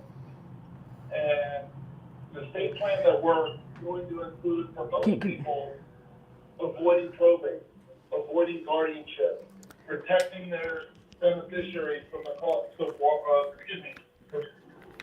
The echo is really hard to speak into. It is really, I am sorry, Barry. Yeah, he said, yeah. I took him out of auxiliary. I thought that might help. And protecting yourselves from the cost of long-term care. So with all of those things, it's not sufficient enough for most people just to get documents done somewhere. Maybe it's when I'm in auxiliary. Or by a professional. I don't know. It's going to be a rough day. May not be doing this full-time, maybe doing 10 other areas of practice. That's why it's so important to get your planning done and have a process like we do with 3-year reviews to make sure that you have an estate plan that's going to work when you need it, when it comes, either at time of disability or at the time it's needed when someone passes away. That's right. And we'll work out the technical glitch by tomorrow, Barry. I'm going to let you go and I'll finish up, okay? Okay, take care. All right, give Attorney Barry Siegel a call. Toll free 855-FLA-3782. 855-FLA-3782 and online, SiegelLawGroup.com. We'll be right back. On the air since 1977, it's the Steve Kane Show with Brian Craig. All right. Yes. And it's rough to, we've got a one opening on the board at 1-888-GO-KANE-1. And, okay, there we go. Okay. All right. Do you think that might solve it? Okay. All right. See, this isn't like the old radio station. We've got a team of engineers on top of everything that are troubleshooting live on the air every gripe from any of our callers today. And we may have found out what it is. Okay, let's find out. All right, let's take some calls. 1-888-GO-KANE-1 is our number. It's a toll-free call. You're on the air. What's your name? Where are you calling from? Hey, hi. Good morning. This is Chris from Boca. Hey, Chris. What's up? I just say cats out of the bag about a new, getting Kamala Harris in there. And the president, Biden, fire the vice president and get whoever he likes in there, so eliminate her. No, I don't know. They can ask for them to resign and they can resign. A vice president is elected. They're an elected office holder. So they can't just be fired. No, they either have to be impeached and removed from office or resign. Good question. Okay, thank you so much. Yeah. Good work. Man. All right, I appreciate it. Okay, well, we may have found out the problem. I don't know. We may have found out. All right, let's try again. 1-888-GO-KANE-1. You're on the air. What's your name? Where are you calling from? Hey, Doug. I'm just wondering, do you miss not having a window outside? I do have a window. It's just to my left instead of behind me. No, I got a window next to me. It's just not behind me now. All right. Well, I'm thinking that I was wrong. Excuse me. I'm getting my whatever I say. I'm getting a the echo. Oh my goodness. Yeah. I'm thinking I was wrong about Obama trying to save the day, but I'm thinking that Biden, the only way you get him out is going to be impeachment, and I don't think he's going to be done. The impeachment's not going to work. No president has been removed from office by the Senate when they've been impeached. And we've had many impeachments going back to just after Andrew Johnson, after the Civil War. He was Lincoln's vice president. So there's never been a president removed from office after they were impeached. Impeachments really are, at this point, just a ceremonial part of the process, and they don't really mean much when it comes to presidents. There was never anybody like Biden making these crimes with secret documents. Yeah, well, it is what it is. You know it's bad. Let me tell you, this is the technical echo is bad when Doug is speechless and is like, okay, let this call end. Doug's like, when will this call end? When will Brian hang up on me? How do you think it is for me? I got a huge busy day on the phones, and we're having these technical issues, and I can hardly take a call. I mean, how do you think it is for me? I still got an hour and 40 minutes to go, and by the way things are looking, I'm sure I'll be flying solo because I don't think the technical problems will transfer to Steve, and Steve will probably be off today. So, how do you think it is for me? If it's bad for you during the call. It's a tough one, man, but you're doing okay. I'm just doing okay? What do you mean okay? Oh, yeah. That's like me. Okay sounds like it's me. That sounds mediocre. That means I'm just getting by. You're managing with all the technical problems, which is not easy. No, it's not. All right, take care. See, you can tell. Even Doug is like, please get me off the air. I've never heard an utterance from Doug of please get me off the air. Usually the panic from Doug is they're going to hang up on me. All right, but let me get back to things here because we're not just going to gripe about everything that's going on because there's important things going on. And by the way, I'm just having some fun here. We do have a team of people that are working out the problems, and it will be, I'm sure they'll have it worked out by the show tomorrow, if not during the broadcast this morning. Our number, 888-GO-CANE-1, for whatever good the number is at this point, 1-888-465-2631. Okay, so there were two things that happened yesterday about the transition. Let me get through this. Number one was when Jean-Pierre slipped and called Kamala Harris president. She called her the president. That was a big slip. That shows a conversation that they've been having in the offices about the transition of power, and she cracked under the stress. The second thing is, it's what Jean-Pierre was talking about. Kamala is coming to Florida for a major speech on the 50th anniversary of the Roe v. Wade ruling. And this is really an amazing thing that is happening here. Okay, this is really an amazing thing that's happening here. She's giving this humongous speech. Let me read this from the New York Times. Kamala Harris to speak in Florida on the 50th anniversary of Roe v. Wade. This is in the New York Times. Kamala Harris, the vice president, will travel to Florida Sunday to deliver a speech commemorating the 50th anniversary of Roe v. Wade, the landmark Supreme Court ruling that established a constitutional right to abortion but was overturned last summer. By the way, none of that's really true, but I don't want to get sidetracked because there's a bigger issue here. She, Kamala Harris, will criticize Republicans across the country who have tried to curtail access to abortion and some forms of contraception in the months since the ruling was overturned, according to officials within her office, who outlined the speech on the condition of anonymity. As the post-Roe landscape in America takes shape, blah, blah, blah, blah, blah, blah, you go through this article. There's two things about this. One, they don't tell us where in Florida she's going to give this speech. And when I first heard about this, I looked for it. They've not announced. The White House has kept secret where it's going to be. And I was thinking, well, if it's in my neck of the woods, I might go and make a YouTube video or something about it. And they're keeping it secret because they don't want protest. This speech that she is giving is a very different kind of event than Kamala Harris ever has had. They chose Florida. This is what the White House said. They chose Florida for her to make this speech because she wants to challenge DeSantis on his position on Roe v. Wade. There have been limitations on abortions. I don't think you can have an abortion. Is it after the 10th week in Florida now? Since the ruling of the Supreme Court.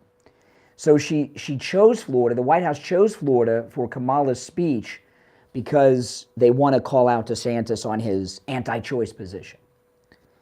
This is not a typical speech that Kamala Harris or any other vice president gives. This Roe v. Wade speech that she's giving is a campaign speech. it's almost in a way, it's a couple of things. It's a campaign speech. It's also a test. It's a test to see what the reaction will be by the public through polls. They're going to do some polls that we'll never see. They'll do scientific polling. And also how the press react to Kamala Harris for the very first time doing something presidential. So they want to get the reaction of the media, the public, through secret polls they'll do. They want to make sure there's no protest because they want it to be a dignified campaign. It's almost like a campaign announcement. And they want to see what people will say and think about Kamala Harris when she comes out and does something that typically is what a president will do. So you look at these two things, they are planning a transition. See, there's a big division going on at the White House right now. There's the side with the Bidens where they took part in criminal activity to cover up DocuGate. Okay? That's one group. That's one faction. And then you have another group, which is probably a larger group of people that are in Jean-Pierre's category that want nothing to do with covering up crimes of Joe Biden. And they want to move on from Joe Biden.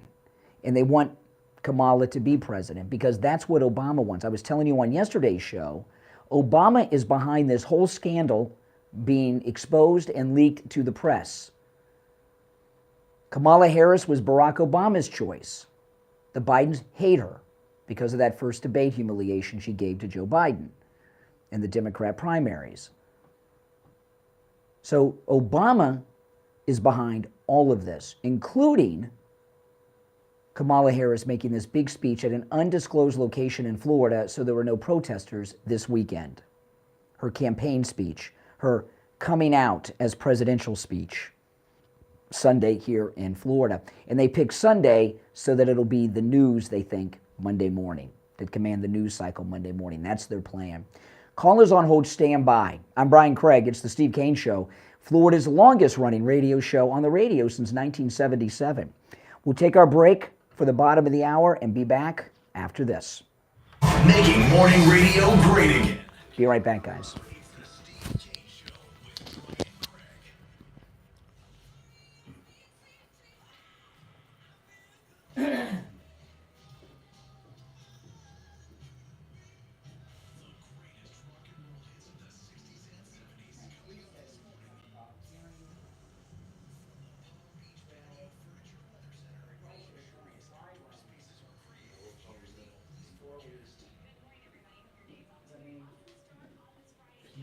So I don't because everything's not on know what can be done. So Steve will probably just be off today, but I don't. Well, he should hear everything now. Yeah, without echo when I'm talking. Without echo, yeah. So as long as. Okay, here's the thing. Like the reason I take it out of in the other studio, the reason I would take it out of OL was Steve. Steve, they can hear during the break, right? Like the mic connects to that during the break. The phone and Steve would be. So I think what could be happening with the phone is just that. The phone is hearing, the person on the phone's hearing two things: whatever is in program and whatever is in OL. Is that possible? That's why they're hearing they're hearing everything twice. I thought we turned off the OL too, though, didn't we? I thought so. We did too. We've done so much. I've lost track. We'll try again with turning off the this OL board to is see. Inoperative? Yeah, How does it work? Completely off. It's off. No, if I press anything, it's not going to do anything. Wow. Yeah. Because I would just move into there. It's only good for recording, offline. That's it. Well, it's a mess. Well, I don't know how we're going to be able to do the gold report. Oh yeah, it's true too. I mean, if we could figure this phone out beforehand. So let's try turning off the OL again. And and Steve's not going to hear. Well, if I turn off the auxiliary. Right now he should be able to hear me and you and whatever's, so let me turn this off for a second.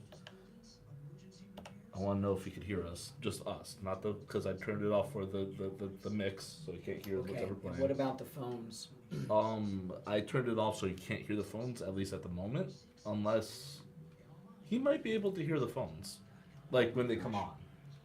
But that's I don't know. We're not talking to him yet. But And no one else takes calls but me. yeah. Everything's working, but the calls. But the echo is what's killing it. And it sucks because every line is lit on the board too. Very busy day on the phones. Yeah, I saw that too. TV sound, no. Second comments. It's the mini.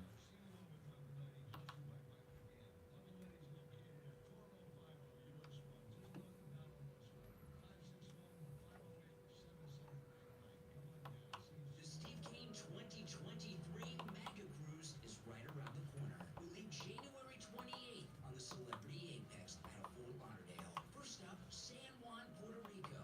Then Tortola in the British Virgin Islands. And then St. Kitts. What's in program? What's in audition? Oh, cute. I mean, yeah, Barry couldn't even do his spot. Yeah, I was. And you could tell Doug, I was, you know. That's the shock. Doug will do anything to stay on the air. So him not wanting to get off is maybe that. What? What you doing? 'Cause that was an OL, and that's where the phone always comes out of. Okay. I'll try that. Well, let's first worry about the phones. See what they're hearing. Yeah. So And then I'll we'll keep, worry about Steve. So I'll keep everything on the phone then for now. And Steve. Set it will up have how to you figure think. it out. I thought the callers couldn't hear me if I'm not in auxiliary. No, just the OL on the. Okay. Auxiliaries, Steve won't be able to hear you. Like he won't be able to hear anything if it's on auxiliary. Well, how are you guys going to be able to test it while the station's on the air? How are you going to do that? That's a good question. I mean, I guess that's what the engineers are for. They're I think they're just gonna do all the music's playing while let everyone do their shows and then just stop the music. Or we have a backup music thing, so we'll probably play that. Let that play. That could probably go in programming. I don't know if that's. It may not be done yet. Yeah, I was about to say I don't think that's connected fully yet. All right, so that's so well, so you can hear. So it's. I'm gonna let the callers hear us still for now, so we can leave it the way it is until then. We'll find out. I'll take a call when we get back, and if the calls are working, that's great. This is what I Don't think. go far. You think you got it? I think I got it. Okay, we'll find out. You guys think radio's easy? There's a lot that goes into it.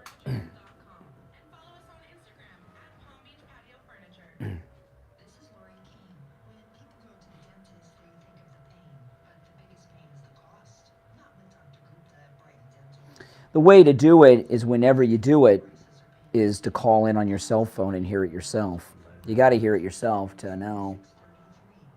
Unless it's worked out. To make sure the phone's connected, it sounded fine. So. But it wasn't on air. That's all. That was It's- the problem.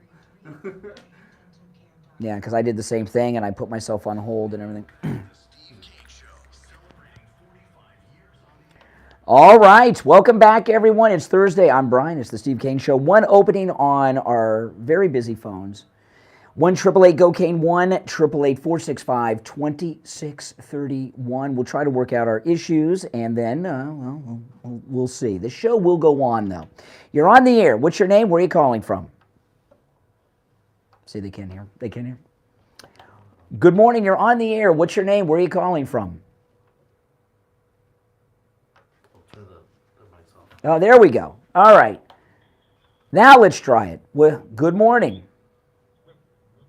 I'm hearing something in the background. I can hear you. Can you hear me? Yes, I can hear you. I'm Augustino. Hello. All right, Agostino, is everything okay? Are you hearing echo, the Richie echo? I'm hearing some echo. I'm hearing everything wrong. That's okay. Not like yesterday. Yeah, I know. You got, hey, well, go ahead, Augie, we'll try. Whatever you do, don't go to her event on Sunday. What, the Kamala Harris event? Well, if I did, I wouldn't wear a MAGA hat. I'd go undercover.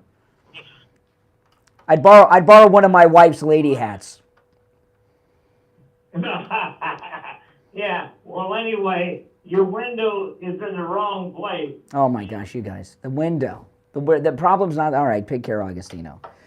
Oh my goodness. This is a lovely day, people. Lovely day. All right. Our number 1-888-GO-CANE-1. I'll take another call or two, and then we may have to go callless for the rest of the show. You know, I have friends that do radio shows every day, 5 days a week, that don't take calls. The only difference is they don't get calls. That's the difference. So, you know, we get lots of calls. And on a big news day like this, it's a little frustrating. All right, good morning. You're on the air. What's your name? Where are you calling from?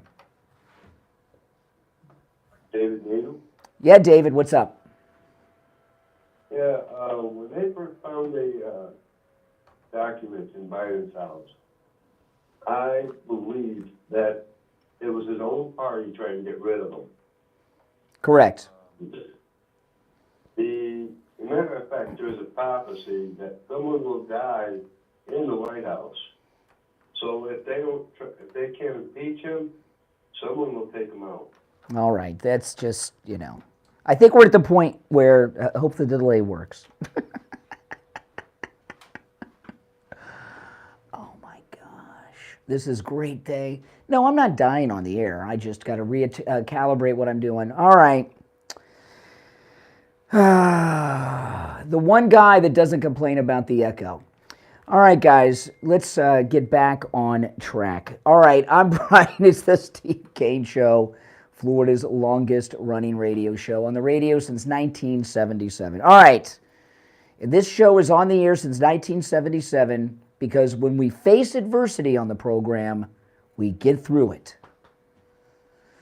Oh, my goodness. All right. I guess we should give up on the calls today, Mike. We'll just give up on the calls, and people will just have the lovely sounds of me.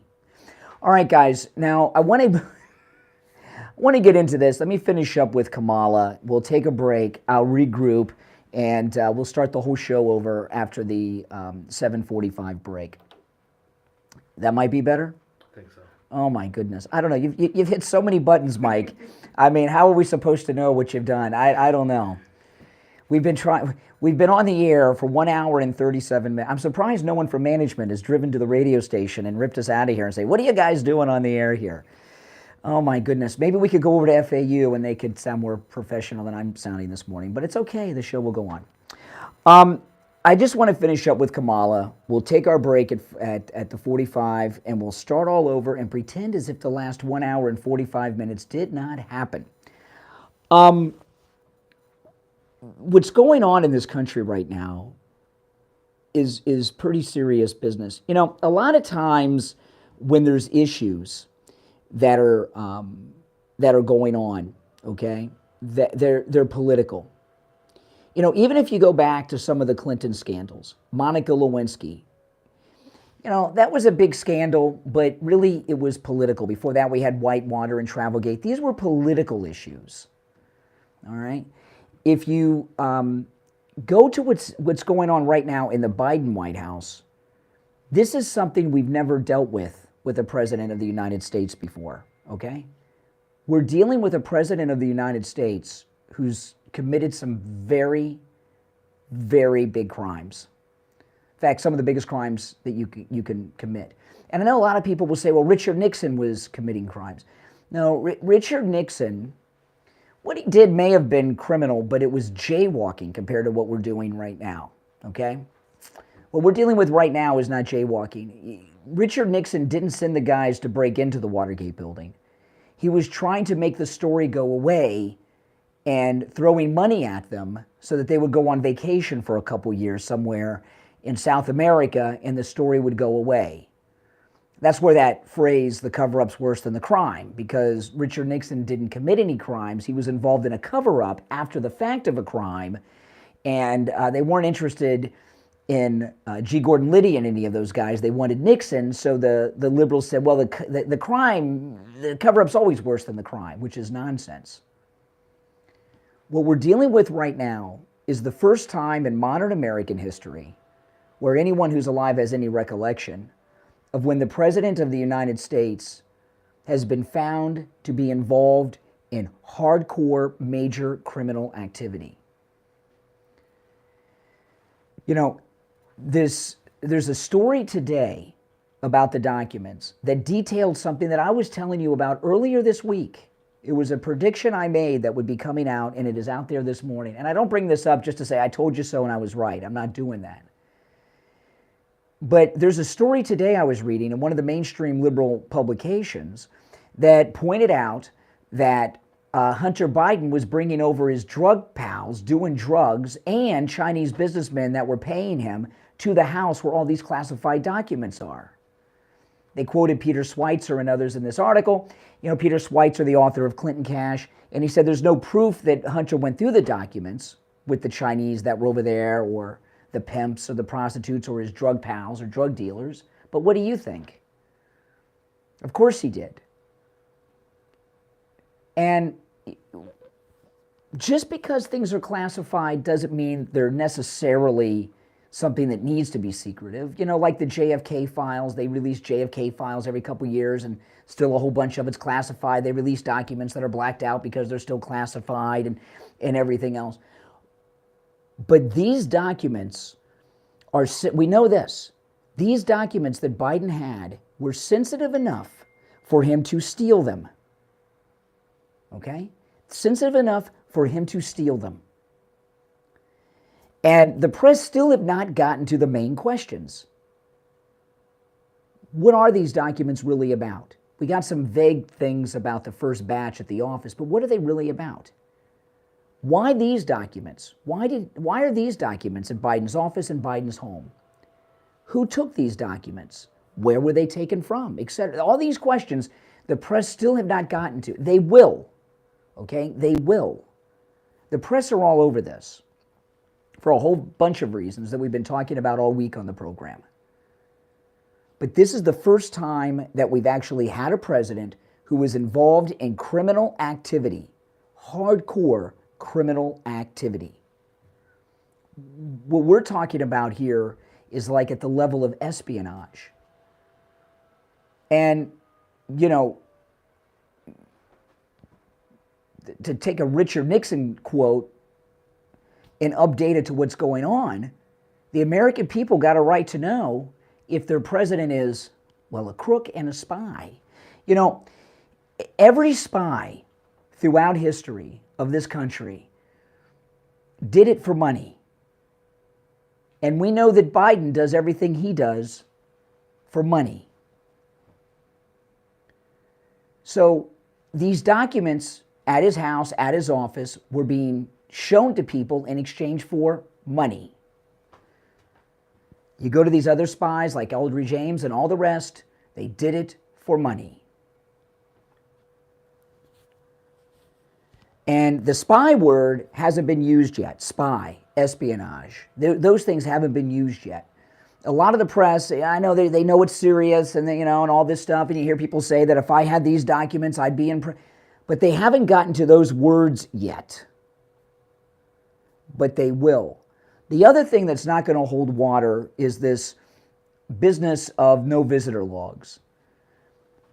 The Secret Service have a record of everyone that's been around them because you have to go through a security check. They may not call it visitor logs, they might call it something else, but there's a record of it. And eventually those records are going to come out. And we're going to see names and people and nationalities that are going to just freak people out. We're at the beginning of the biggest presidential scandal in the history of the presidency of the United States. We're going to take our last break of the hour. I'm Brian Craig. You're listening to The Steve Kane Show, Florida's longest running radio show on the radio since 1977. We'll take our break and be right back. The cold, hard. No, I'm a little pissed. I mean, I'm sick. I really don't want to. Yeah, I would like to be home in bed and rest up. I can't take calls. Steve can't connect. And I got an hour and 15 minutes to go. Now, so, I mean, wouldn't you be pissed if you were me? So. Live radio, people.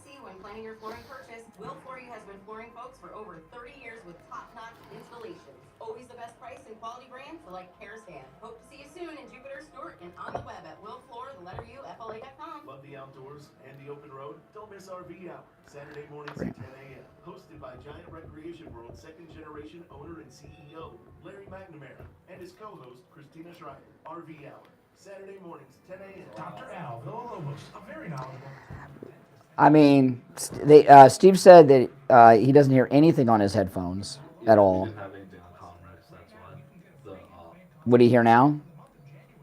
Like, we didn't have any in the auxiliary, that's why he didn't hear us. Wow. I'm like, can't take calls. I was looking at the other board to see like a reference. That was the only thing that wasn't in where it was supposed to be, but Mike was saying it's just in the headphones, so. What do you mean?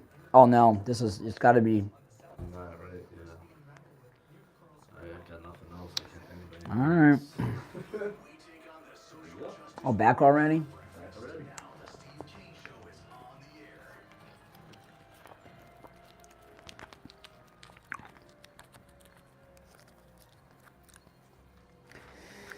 Oh boy. All right, welcome back. I'm Brian Craig. It's the Steve Kane Show, Florida's longest running radio show on the radio since 1977. All right. Oh, let me tell everyone about Dr. Appleton. Oh, man. If you're suffering with pain, you don't have to. Call Dr. Appleton. It's a no-charge consultation. Appointments aren't necessary. Walk-ins are welcome. And say bye-bye to your pain. You've heard some of these new commercials that we've added. Listeners of ours have called the show live and talked about the incredible, amazing results they've had with Dr. Appleton. In fact, the last guy, he went in for his pain and his mother. The one before that was Rabbi David and took his mother in. The laser wave pain treatment works. I know it works. It's worked on me, rid me of knee pain about 6 months ago. 2 treatments, my years of suffering from my knee pain gone, and it has not returned. My arthritis in my finger, the pain gone. After 1 treatment, and it has not returned. It's absolutely amazing. The laser wave pain treatment works, and it works on so many different types of pain. Arthritis, like with me, bursitis, work injuries, sports injuries, strains and sprains, repetitive motion injuries, post-surgical swelling, neck and back injuries, knee conditions, tinnitus, sciatica, spinal stenosis, fibromyalgia, rotary tears, herniated discs. The list goes on and on. Give Dr. Appleton a call. You don't need to suffer any longer. 954-973-0710. 954-973-0710. He's also open on Saturdays. No appointments, walk-ins welcome on Saturdays as well. 954-973-0710. And online, AppletonCairo.com. Make sure you tell him you heard about him on the radio so you can take advantage of the no-charge consultation. All right. So, Kyle Rittenhouse is all over the news. And, you know, he's out there, you know, doing what you got to do. He's trying to make a living. It's very difficult for Kyle Rittenhouse to go out and get a regular job. What's Kyle, you know, he goes to college, he's going to be harassed by the wokesters on campus, right? He gets a job at the mall, he's going to, you know, he can't go get a job at Chipotle.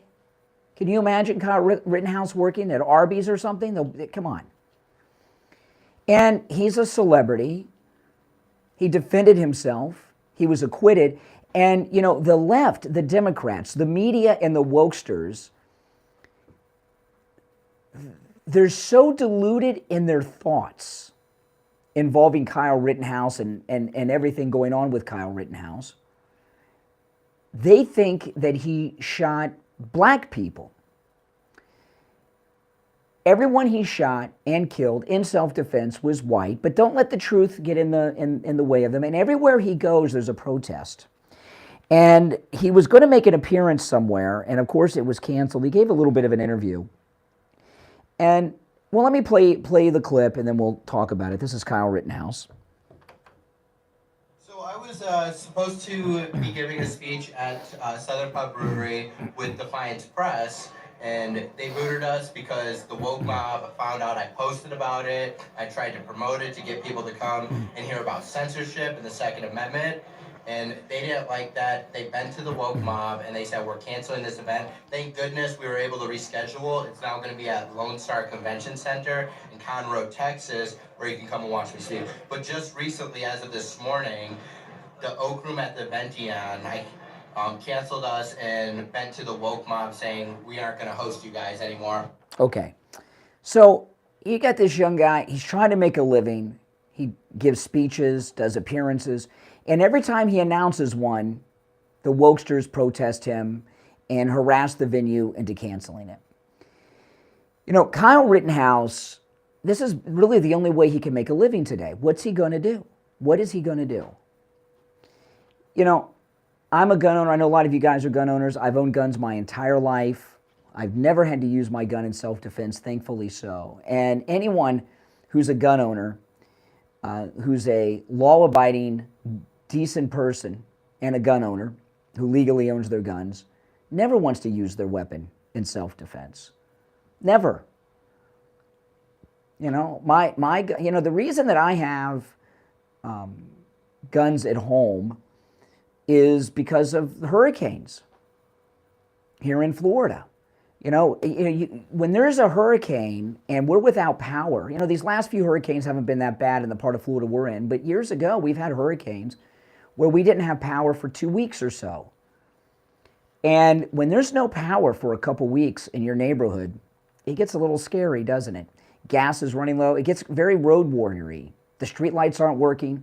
And you start seeing people driving down your street at night that you don't recognize. And I'm a gun owner at home, mainly because of that, because of after hurricanes, if there's no power, if there's no electricity, you need to be able to protect yourself. Calling the police doesn't work because the police are after the fact. You're victimized. Something happens to you, then you call the police. And when someone, unfortunately, has to use their weapon in self-defense, like Kyle Rittenhouse had to, terrible thing. It's a terrible thing that he has to go through. I'm not talking about the protest, that's bad, but I promise you, I promise you, he has nightmares about what happened that night. These people were trying to kill him. And we have a Second Amendment in this country. I know you guys don't like Second Amendments, on the left. You don't like it. You don't like it. You don't think people should own guns, et cetera, et cetera. There's the gun debates, as old as the hills. There's always been leftists who don't support the Second Amendment, but we have it. Okay? And when someone has to do what anyone who's a gun owner hopes never happens, when they have to use their gun in self-defense, and a court rules that it was self-defense and completely acquits them in a murder trial, well, you have to support those people. What would, if those guys would have killed Kyle Rittenhouse, which they were trying to do that night, we wouldn't even know who he was. And, it's so bizarre.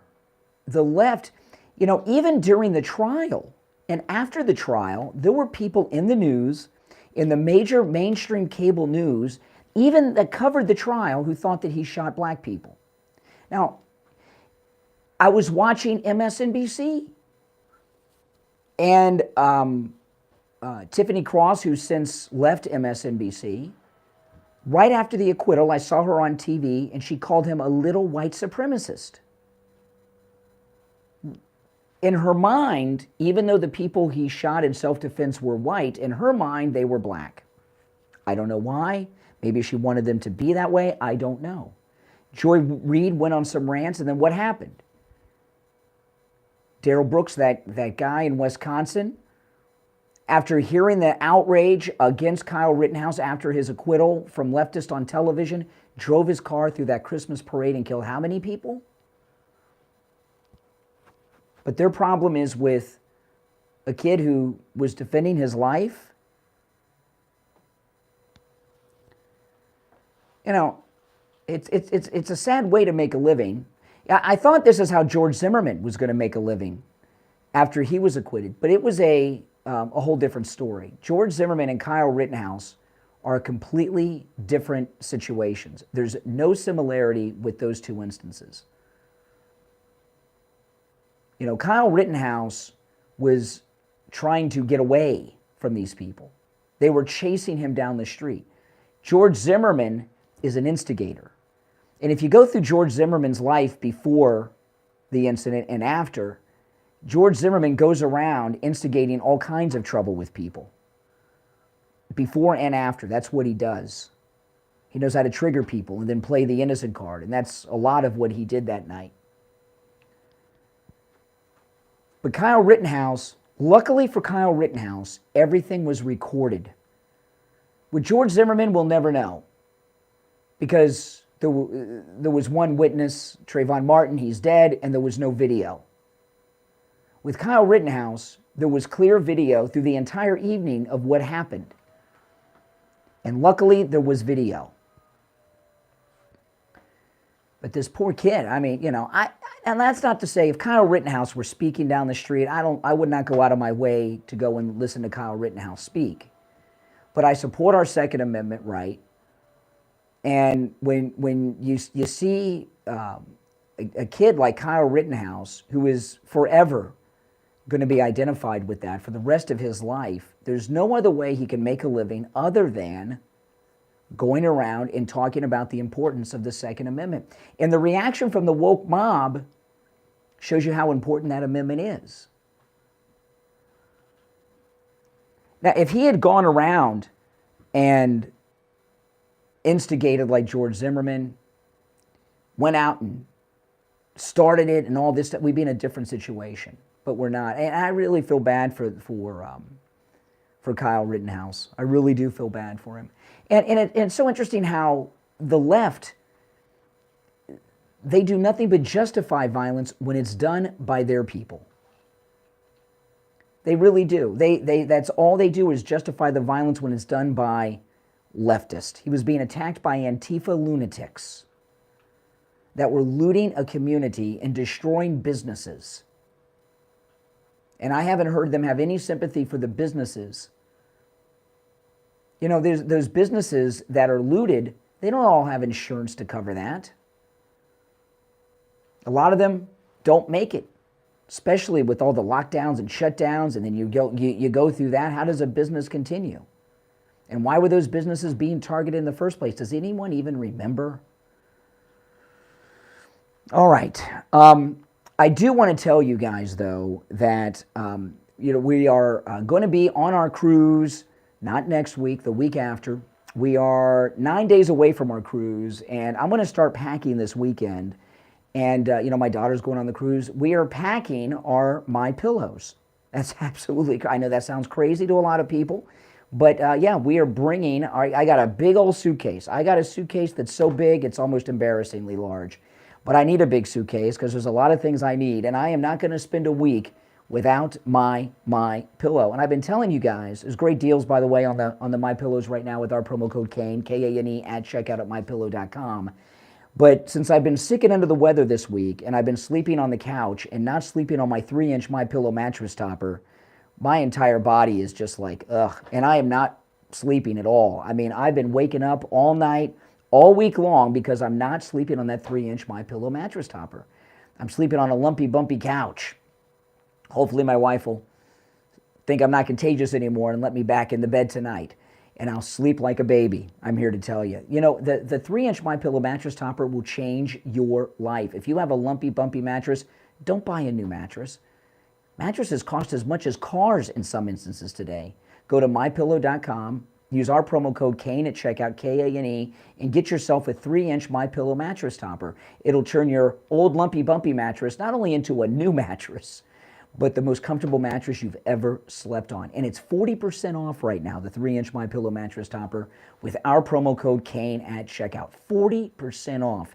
It's a great deal, and it's a better deal than I got on mine. I've been sleeping on mine for almost 2 years now.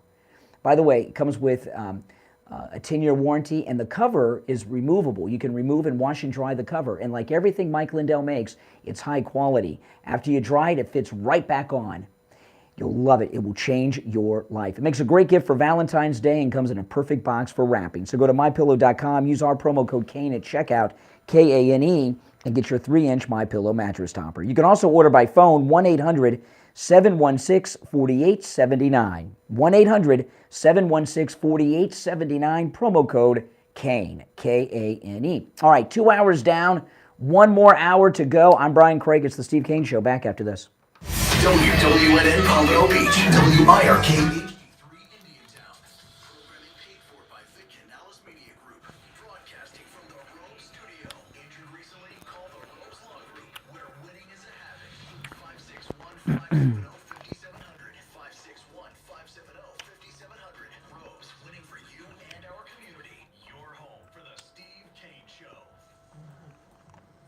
Palm Beach Patio Furniture Weather Center, where luxurious outdoor spaces are created. Here's the What you looking for? I guess I'm just gonna do this.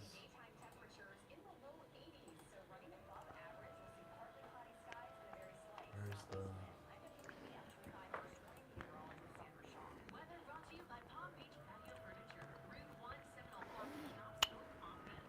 What the heck is this thing? I had the other tracks open too. I don't know why they're not.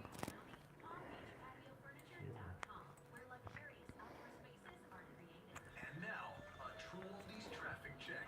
Brought to you by the Palm Beach Kennel Club.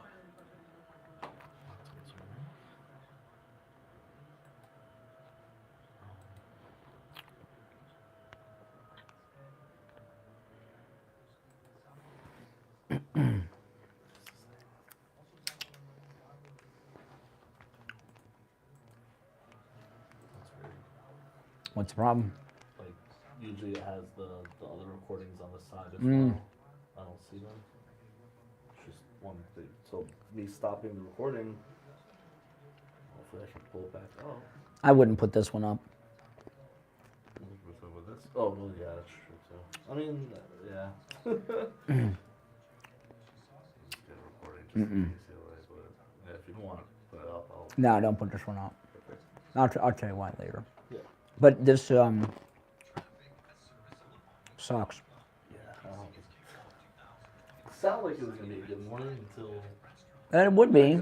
Yeah. I'm like, what the heck happened? I don't know why they would turn off the other boards if they weren't 100% ready. You know? I know, but if we had it for fallback, I would have just moved in there. Yeah, it would have been simple and easy to fix. Mm-hmm.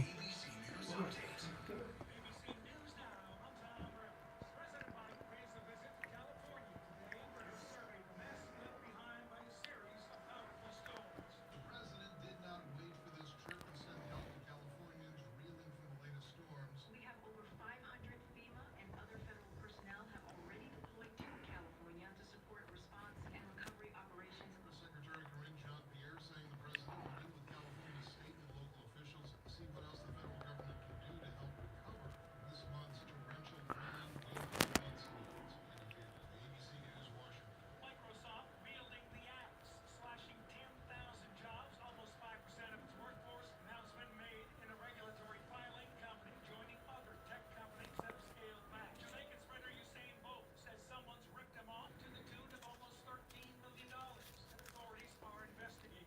This is ABC News. I wanted to know why some people in COVID-19 get it so bad. I found out it may be because they have a high risk factor, such as heart disease, diabetes, being overweight, smoking, and asthma. Even if symptoms feel mild, these factors can increase your risk of COVID-19 turning severe. So if you're at high risk and test positive, there are things you can do, like asking your healthcare provider if an authorized oral treatment is treatcovid19.com. This message is sponsored by Pfizer.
6th, Sunset West, Anima Collections, and so much more. Palm Beach Patio Furniture, where luxurious outdoor spaces are created.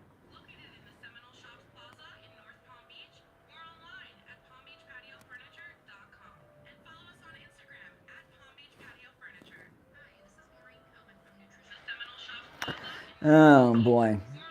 I almost told him to put a tape on for the last hour.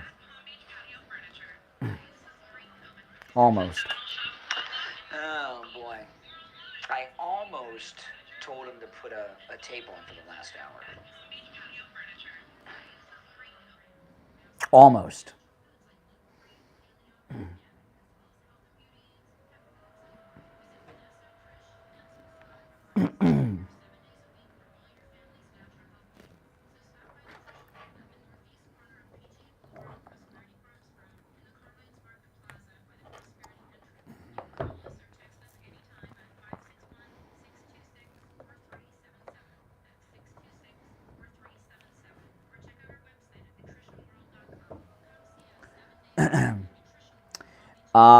We moved into another studio, and things are not wired up properly.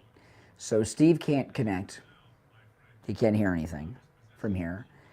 And the callers are hearing a terrible echo. So I can't take calls. I can't talk to Steve. And I'm sick. So the fact that I'm sick is that's the added thing. I wouldn't mind if I wasn't sick. All right, yes, welcome everyone. Oh man, less than an hour to go. Thank the Lord. Oh man, I'm Brian Craig. You're listening to the Steve Kane Show, Florida's longest running radio show. We moved into the new studio today, and there's some technical issues. And Steve can't connect to us from his studio, and the calls aren't working. So if you're on hold, you know. You can hang on till tomorrow. I'll be able to take calls tomorrow, but we can't take calls today.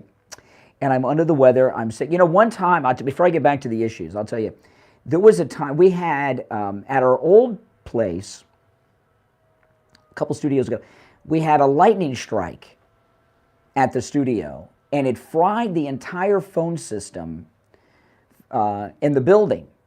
And it fried it so bad, it took like 2 weeks. The phone company had to come and dig into the ground. It was underground work and everything. And Steve and we're not going to do this today, okay? Maybe tomorrow if we have to. You know what we did to take calls? Because the lightning strike, we couldn't take calls for like 2 weeks. And coincidentally, it was right before one of our cruises, because I remember they fixed it. We were gone for the cruise. I forwarded the call-in number, the 888-GO-CANE-1 number, to my cell phone. And the calls were forwarded to my cell phone, and we took the calls over my cell phone, putting it on speaker, holding it up to the microphone. We did that for like 2 weeks, maybe 3 weeks. And only one of us could talk to a caller at a time, though, you know, because it was very bizarre. But we did. We always find ways to overcome obstacles. That's why this is the longest running show in the state of Florida. When we come across obstacles, we overcome them. But like I said, a lot of people do talk shows every day with no calls. They don't get them. We get them. And it's frustrating when I have every line on the board lit and I can't take calls. But anyway, there's a lot going on. Let me recap, and then let me add the next piece of the puzzle.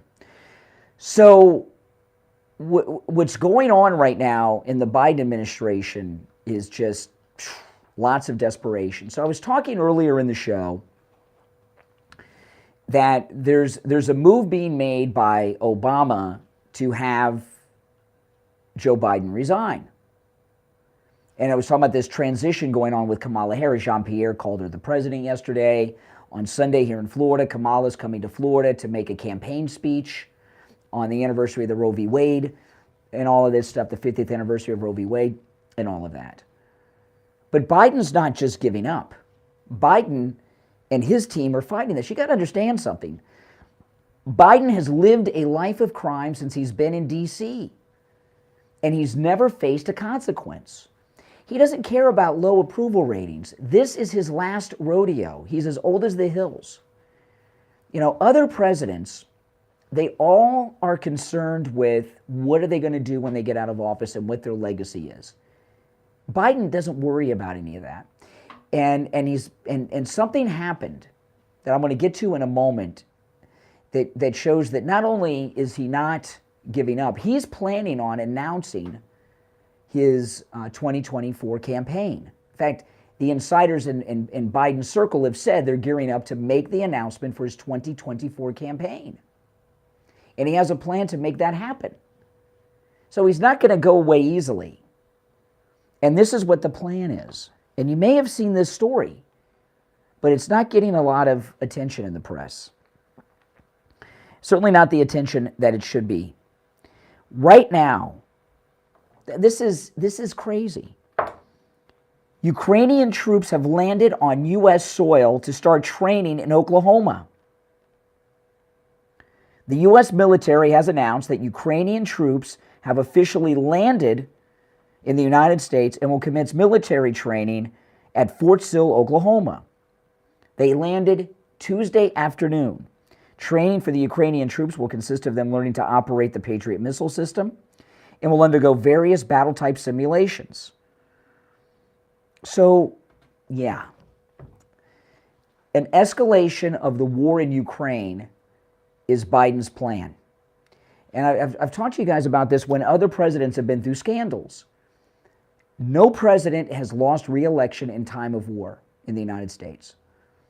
Now, there have been presidents that have not run for re-election, like Johnson didn't run for re-election when he could have, okay? But he didn't run and lose. No president has lost re-election in time of war. I remember in 2004 when John Kerry was running against Bush, I talked about this a lot, and I never had any doubts that George W. Bush was going to be re-elected because of this fact. Because when the country is at war, people don't want to change leadership. They figure it might hurt the war effort. That's really why Roosevelt was re-elected so many times. Not because he did such a great job in the Depression. People didn't want to change the president in time of war. And Biden knows this, and the people around Biden knows this. So Biden's plan to stay in office is an escalation of events in Ukraine with Russia. And, you know, this war in Ukraine with Russia has been going on for how long now? We're approaching the 1-year mark, if we're not there yet. And this is exactly how Vietnam started. Okay? You know, we're bringing Ukrainian troops into the United States to train. It's bad enough that we're sending them American weapons to fight against the Russians, which would be an escalation of the conflict between us. But to bring them here to the United States and train them to go back is a major escalation, especially when it's being done in such a high-profile way.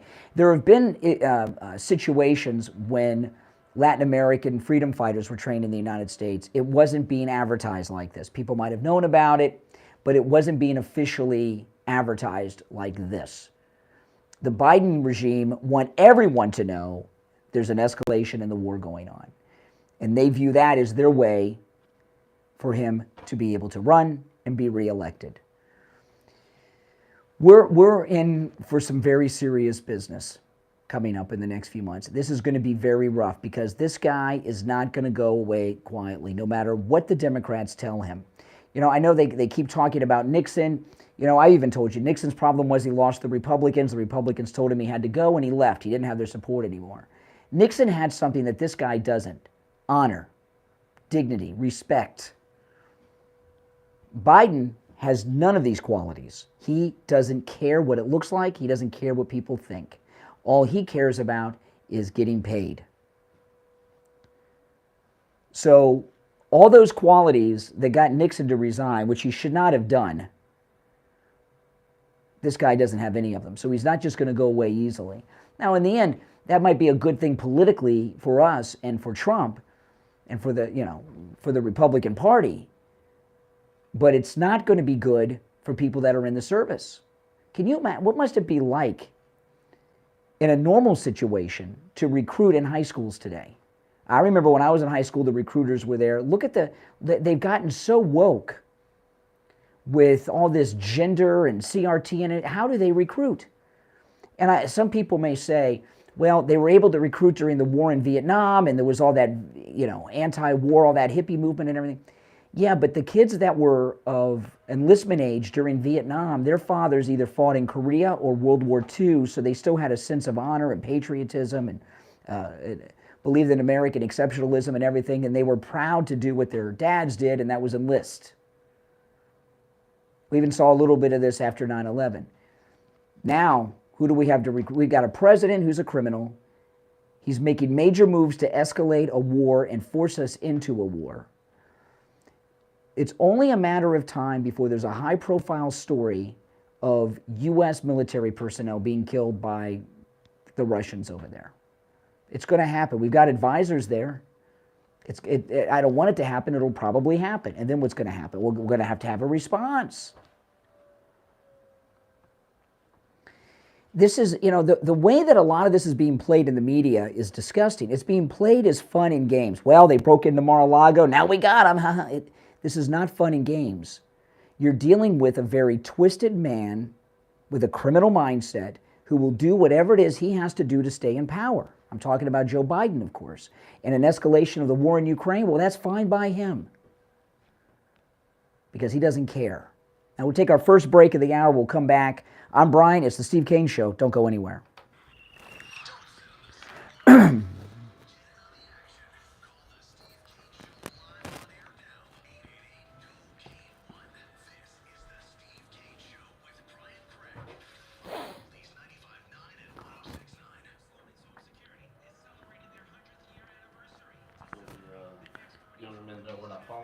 No, when you call, he won't be answering yet, but try to call him at 8:30-ish. Try to call him, let him know that we're going to run a recorded, that we're having technical problems and the phones aren't working.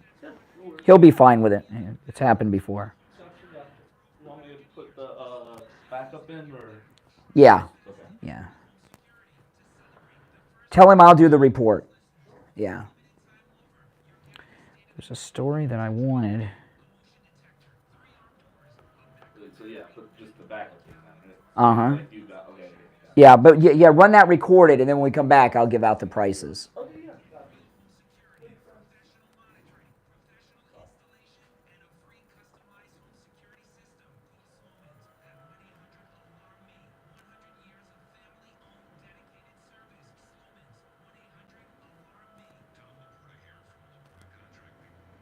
There's a story I want. I can't find it.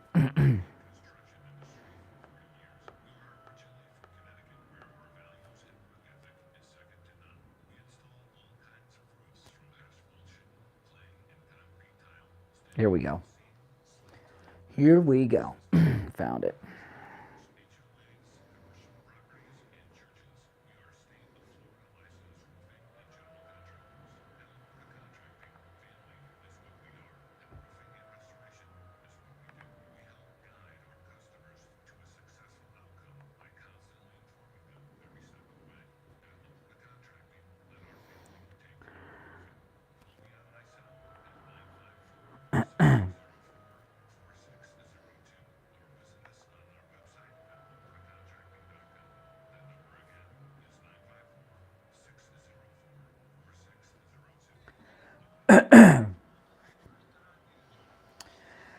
Oh my goodness.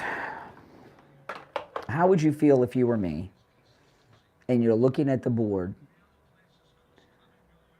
full board of calls, and you can't take any of them by doing a call-in talk show? It's discouraging. It's depressing.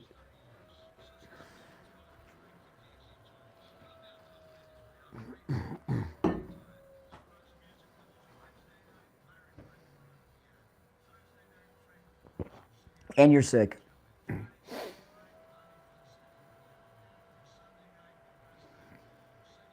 Yeah.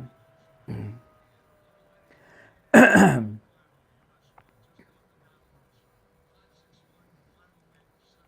not happy. But what am I going to do? I could have put a tape on. I got a text message from, I could have put a tape on, from some people. Ugh.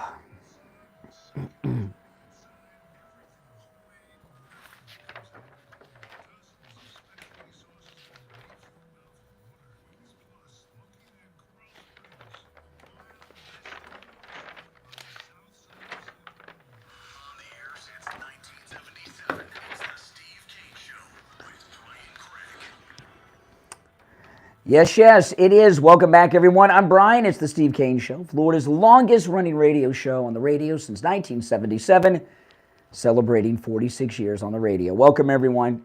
And, oh, man, don't forget tomorrow's open phones on Friday. Hopefully they're working then. Okay, this is really amazing what's about to happen. There was a story yesterday that was a rumored story with unnamed sources, and now there's some updates to show that it's true. Now, you may have seen the story that President Trump is making a move to get back on Facebook. Facebook banned him. And he's making a move. He's trying to get back on Facebook. Well, it was also reported that he's coming back to Twitter. Now, he's been lifted. The ban on the Twitter ban was lifted by Elon Musk weeks ago. President Trump has almost 90 million followers on Twitter. And he's not tweeted. And people have said, and we don't know, but people keep saying as if they do know, that he's contractually obligated to Truth Social. Okay? And that he can't go on Twitter because he's got obligations contractually with Truth Social. Well, Truth Social was founded by President Trump because of the bans on all the social media platforms. If he knew what was going to happen at Twitter, that Elon Musk was going to take it over and lift the ban, he probably would not have started Truth Social. So a story came out yesterday with a bunch of unnamed sources in Breitbart. Listen to this. Trump is probably coming back to Twitter. It's just a question of how and when, one Republican told NBC News. Trump's been talking about coming back to Twitter for weeks. The source also told NBC News that President Trump and his team are currently workshopping ideas for what his first tweet will say. And, unnamed sources, NBC News, network of lies and liars and fake news, I get it. So then, last night, Marjorie Taylor Greene tweets out, what should President Trump's first tweet be? And then this morning, when I woke up and was doing my show prep, which thankfully I do every morning, I do my show prep every day. People ask me how I do my show prep, and I tell people the same thing. I prep for the show as if I'm not going to get a single call on the show, and I don't, there's not going to be any calls, and it's a good thing I do that, right? Or I'd be in big trouble today. If I just winged it, I'd be in big trouble. Not that I'm not getting calls, I just can't take them. It's fine. Live radio, I love it. It makes the show more interesting, right? If I covered up all our problems, it makes it more interesting. But anyway, so that story came out. I'm like, I don't know. NBC News, I really don't trust them. Unnamed sources. I want him to come back to Twitter because to be relevant in the news cycle, he needs to get on Twitter. He really does. I'm sorry. I mean, I'm on Truth Social. I like Truth. I'm going to do anything and support anything President Trump is connected to. But to be relevant in the news cycle, he's got to be on Twitter. And I saw this story, and I'm like, anonymous sources. So then Marjorie Taylor Greene, she tweets, what should President Trump's first tweet be? I'm like, well, that's interesting because she's obviously in Trump's circle. So her tweeting that, there's obviously been a conversation with her and Trump, if not many, about him coming back. And then this morning when I go through Twitter, when I wake up this morning, Roger Stone tweeted, what should President Trump's first tweet be? And we all know that Roger Stone is tight and is an advisor to President Trump. So they're setting the stage for his return to Twitter. And I know a lot of you may not think this is a big deal because you don't use Twitter. I'm here to tell you that since Elon Musk took over Twitter and lifted these bans on so many people and lifted the restrictions that were on Twitter, Twitter has exploded with conservative conversation. Twitter is overloaded with conservatives talking about anything and everything. It's huge. And I can even tell, there's been a major uptick in the engagement on my own Twitter.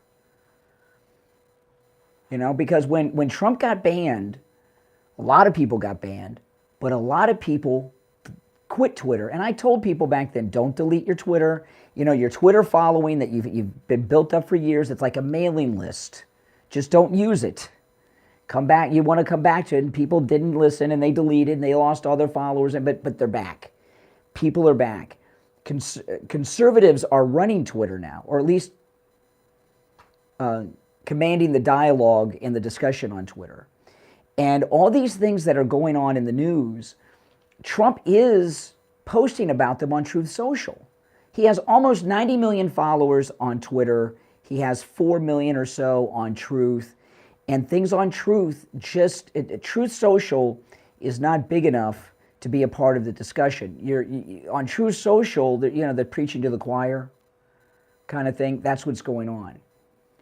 And these major news events that are going on, even though he's commenting on them on Truth, it's almost as if he's not, because Twitter is where the action is. Now, so far as his first tweet and what should it be, I'll tell you exactly what it should be. Over the weekend, President Trump is going to Diamond of Diamond and Silk's memorial service. I'm not sure if it's a funeral or just a memorial service. I don't think it can be the funeral at this point. That's, but it's in North Carolina. And I think the first tweet should be about that, personally. It's something that even the leftists really couldn't, with credibility, criticize him doing unless they want to look like creeps, which a lot of them would want to look like. But it looks as if he's going to return to Twitter, and he needs to use that platform of almost 90 million followers to run a presidential campaign. It's too many people to have access to. He's reaching more people with one tweet than all of the cable news networks and the evening news combined.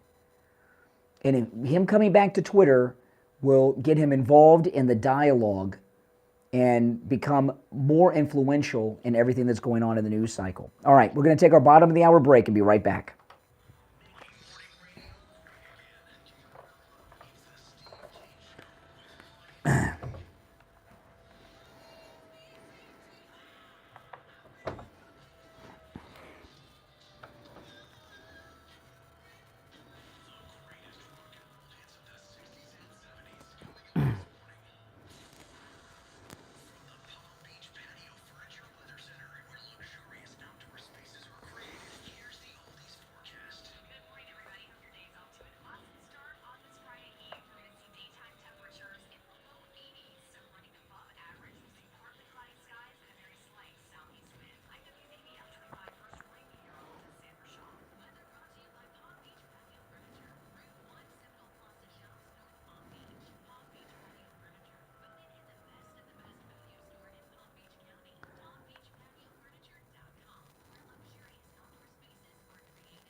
I'll be right back, guys.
It's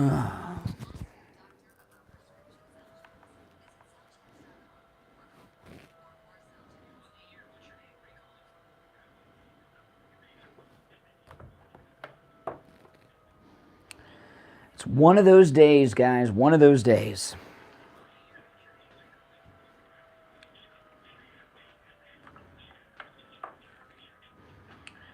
It's one of those days, guys, one of those days.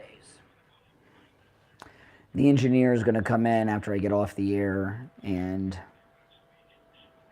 fix it. Can't do it while I'm on the air. So I'm going to have the backup play, and then I'm going to put in the cruise commercial, and then we'll come right back. Yeah, we'll do a regular rejoin, just like I'm back on the air, then I'll just do the numbers and we get... Did you call him? Yeah, He's fine. Said okay. Yeah. But, yep, so the backup, and then the extra commercial, just get something in, and then we'll go to Okay. obviously after this. Yeah, yeah.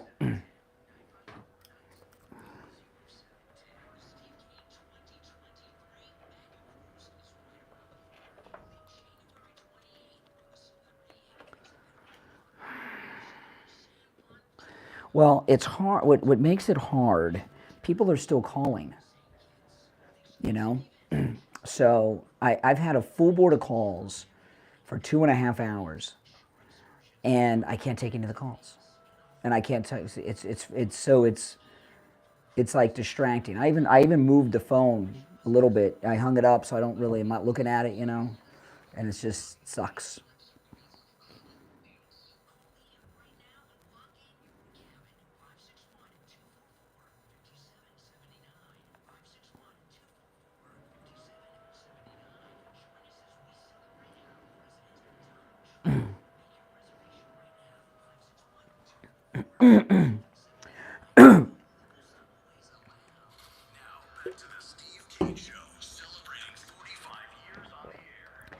All right. Yes. Welcome back, everyone. I'm Brian. It's the Steve Kane Show, Florida's longest-running radio show. On the radio since 1977. And, okay, so, you know, I don't follow sports. I'm not a sports guy. But from time to time, there's something that goes on in the world of sports that makes its way into the world of politics. I'm talking about this guy from the Flyers, Ivan Provorov. Is that his name? Never even heard of the guy before. I don't follow hockey, you know. Or any other sport, really, to tell you the truth. I follow politics and the news. But what's going on at, you know, with the professional sports leagues and what they've done to people over the years is just bizarre, right? You know, this taking the knee for the national anthem, which almost destroyed the NFL. Some of the, I mean, I've seen baseball games, and all of a sudden the guys are out there wearing pink for breast cancer awareness, and they make these guys do weird things and take part in activist issues that they didn't ask to be a part of. And now they're calling this guy a homophobe because he's refused. Let me play the audio, and let's see, I think I do have it here. Let's play the audio, and then I'll talk about it a little bit. I respect everybody's choices. My choice is to stay true to myself and my religion. That's all I'm gonna say. How do you religious beliefs? Like I said, that's all I'm gonna comment on that. If you have any hockey questions, I would answer those. So, You just gotta follow your opinion. Follow your opinion, not follow your religion. First Orthodox. So with the game tonight, Ivan, obviously Kennedy's very happy. Okay, and then finally, that's all that happened. Refuser takes part in a pride event. You know, I am not against gay rights, and it's a controversial thing with some people in the audience, you know, because a lot of conservatives, you know, it's a big thing with them. It's not a big thing to me, okay?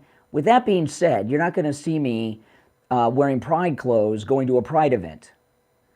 You know, there's a different thing than forcing someone to take part in an activist march or movement or parade. And, you know, what they've done to this guy is unbelievable. The story's been out there now for a day or so.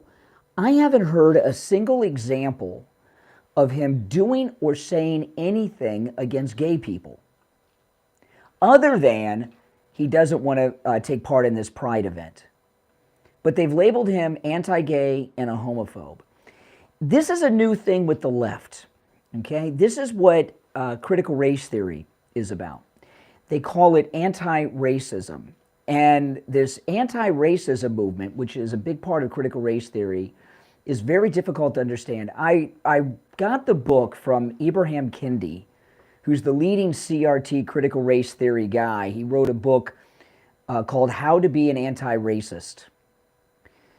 And I got the book on tape. I was driving up to Orlando, 3 hours up, 3 hours back, and I listened to it. And it's very difficult to understand because it's such a ridiculous thing. But here's what the critical race theory people tell you.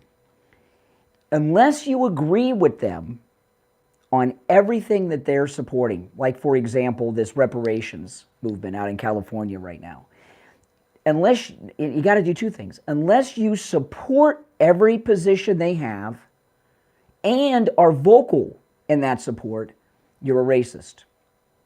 You have to be an anti-racist. To be an anti-racist, you have to be an advocate against racism.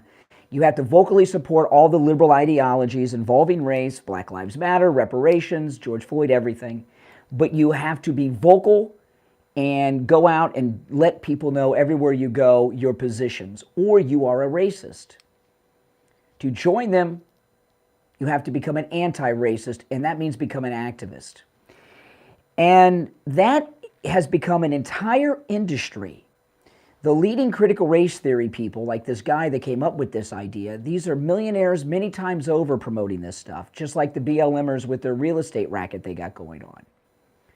And now with this hockey player, it's working to the world of gay activism.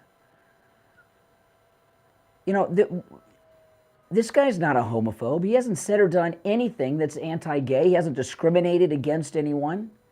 He hasn't said, I won't share a locker room with a gay player. I won't be interviewed by a gay journalist. I won't play on the same team with gay. He didn't say anything like that. He doesn't want to take part in a gay pride event. Well, I don't either. How many guys want to take part in that? Really, think about it. Who wants to take part in something like that? That's a regular guy. Not many guys. Right? Come on. That's kind of a weird thing to ask a guy to do or require a guy to do. But because he doesn't want to participate in it, he's a homophobe, just like with the critical race theory. And, the thing about the left, no matter what era we're in, because there's always been liberal activists. Every 10 years, they just have a new list of things they're activist on, and they take things to another extreme or open up a new door into some other ridiculous thing like this. One thing you can always count on leftist activists, no matter what issue it is or who it is, they will always push too far. And so far as gay rights, that's a settled issue in this country. And to think about this now, every single thing that gay activists were activating for, they've gotten. By the way, same thing goes for the civil rights movement and the feminist movement. They've all everything that was being called for by gays, blacks, women, you could pick other groups. All of their goals have been achieved. What right do gays not now?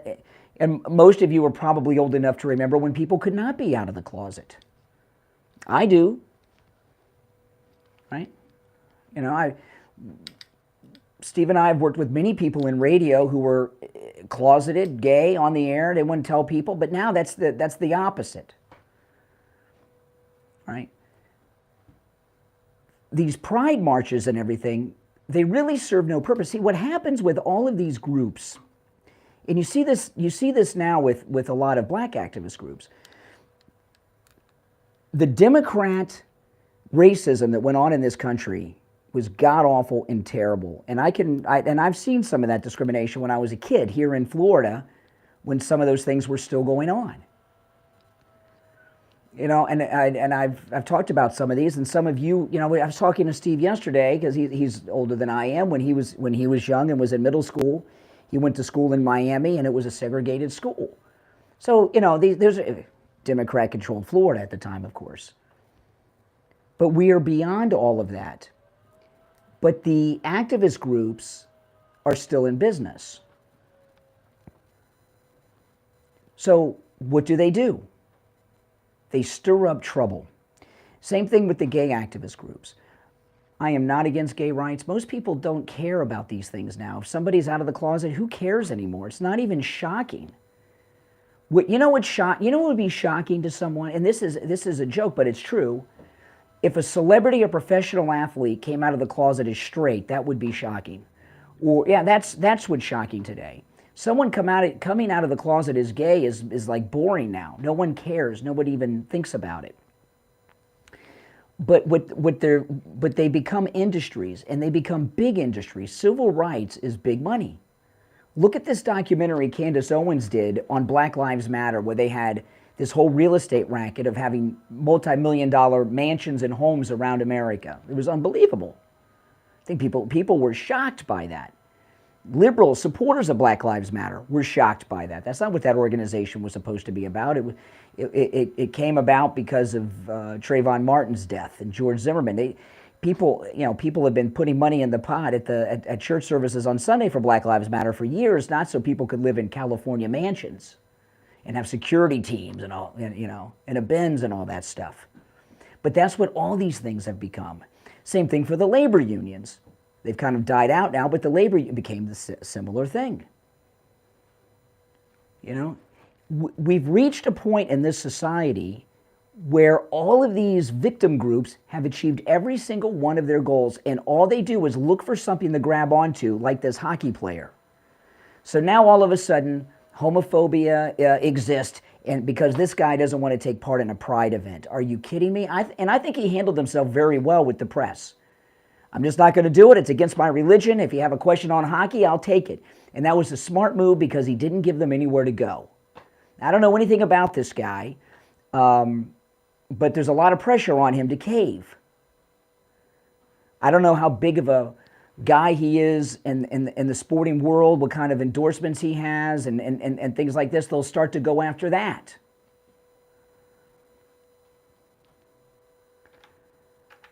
Because they need something to jump on.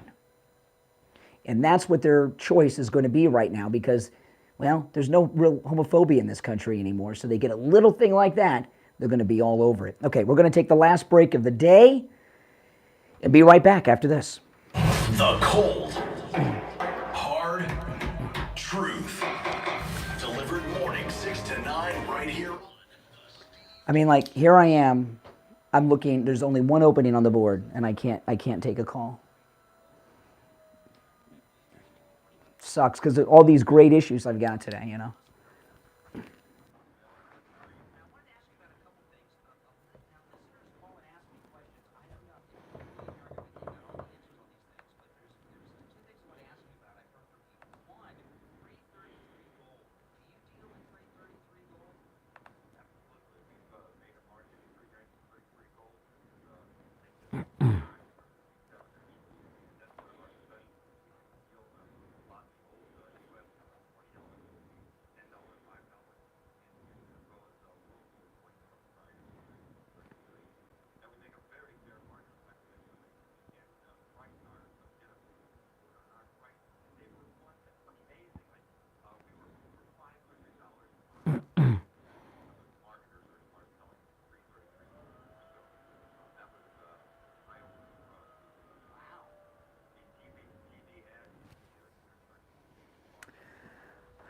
Oh, I know that. It's just frustrating because I got all these great topics.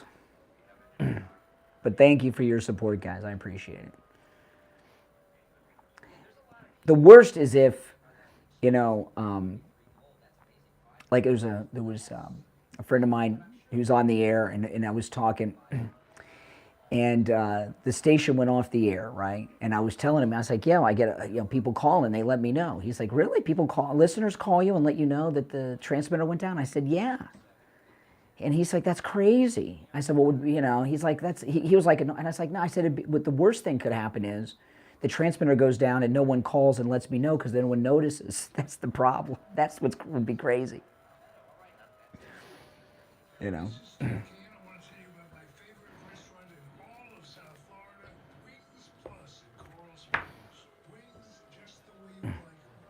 No, I'm not going to do that, Carl.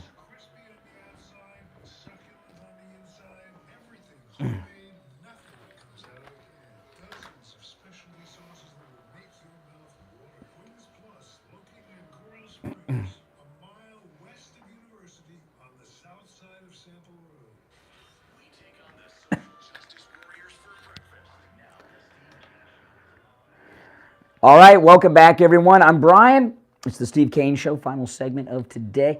Oh, you're going to get the amateur gold report today, which is, to call this a gold report at all is embarrassing. What you're going to get is, because William Youngerman, we can't do the gold report with him because of our tech issues.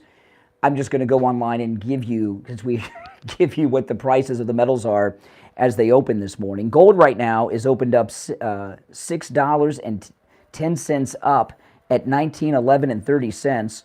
Silver's up 22 cents at 23.32. Platinum is up platinum is down $22 at $1,026. You know, no matter where you're located, call William Youngerman, buy your gold, buy your silver, buy your other metals from William Youngerman, and sell them to him as well. You know, these places you see on TV, you see online, they add huge premiums on top of the metal price. You're paying way too much for your metal. When you buy from these places online or these places you call on television, you call William Youngerman. He'll ship no matter where you are, and internationally too. He does international business. No matter if it's one coin or bars of coins, no matter where you are, he can help, whether you're buying or selling, and you'll get more metals for your money when you call and do business with William Youngerman. His number, toll-free, 1-800-327-5010. 1-800-327-5010.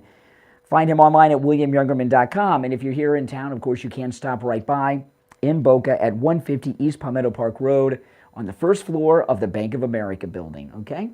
That's right, immediately east of US 1 Federal Highway on the south side of Palmetto Park Road. All right, now, there's a story today. This is an amazing story. It's not going to get a lot of traction. But if Trump were on Twitter, if he would start using his Twitter, everyone would be talking about this because he would get a whole dialogue going on this. There's a new poll out that shows Donald Trump beating Ron DeSantis by more than 17 points. And they have a whole bunch of other Republicans on that poll. If they only had a Trump and DeSantis, he would be up over 20 points because they have any Republican you can think of they got on that poll. And Trump is way, way ahead. Don't buy this business that Trump is not popular. Don't buy it. You know, I was listening to Guy Benson. You guys know Guy Benson from Fox News? He's a gay Republican, and he has a podcast. And I was listening to his podcast, and Guy Benson just shared some... do not take this as criticism for Ron DeSantis, because I'm a big supporter of Ron DeSantis. I love Ron DeSantis. We just had him right before the election at Wings Plus, one of our sponsors, you know, and he's a great guy and the best governor ever, okay? So don't take this as me trashing Governor DeSantis. But Guy Benson was talking about Ron DeSantis in a way that I've heard no one talk about him before. He personally knows Ron DeSantis, Guy Benson. You guys know Guy Benson. He's the most straight-appearing gay man I've ever seen. I would never know this guy was gay if he didn't, you know. He mentioned a husband or something. I'm like, what? When he's gay? I had no idea. But he hung out at the governor's mansion with Governor DeSantis. And he says they were having beers and smoking cigars at the governor's mansion, just hanging out. And he said, this was Guy Benson, this is not me talking, but he was there, I wasn't. He said he's not very likable in person, that he has a problem in one-on-one situations coming off as likable and nice, that he's got a personality defect that you can't have at the national level. Ron DeSantis is the greatest governor in the history of American governors ever, from the beginning of this country till now.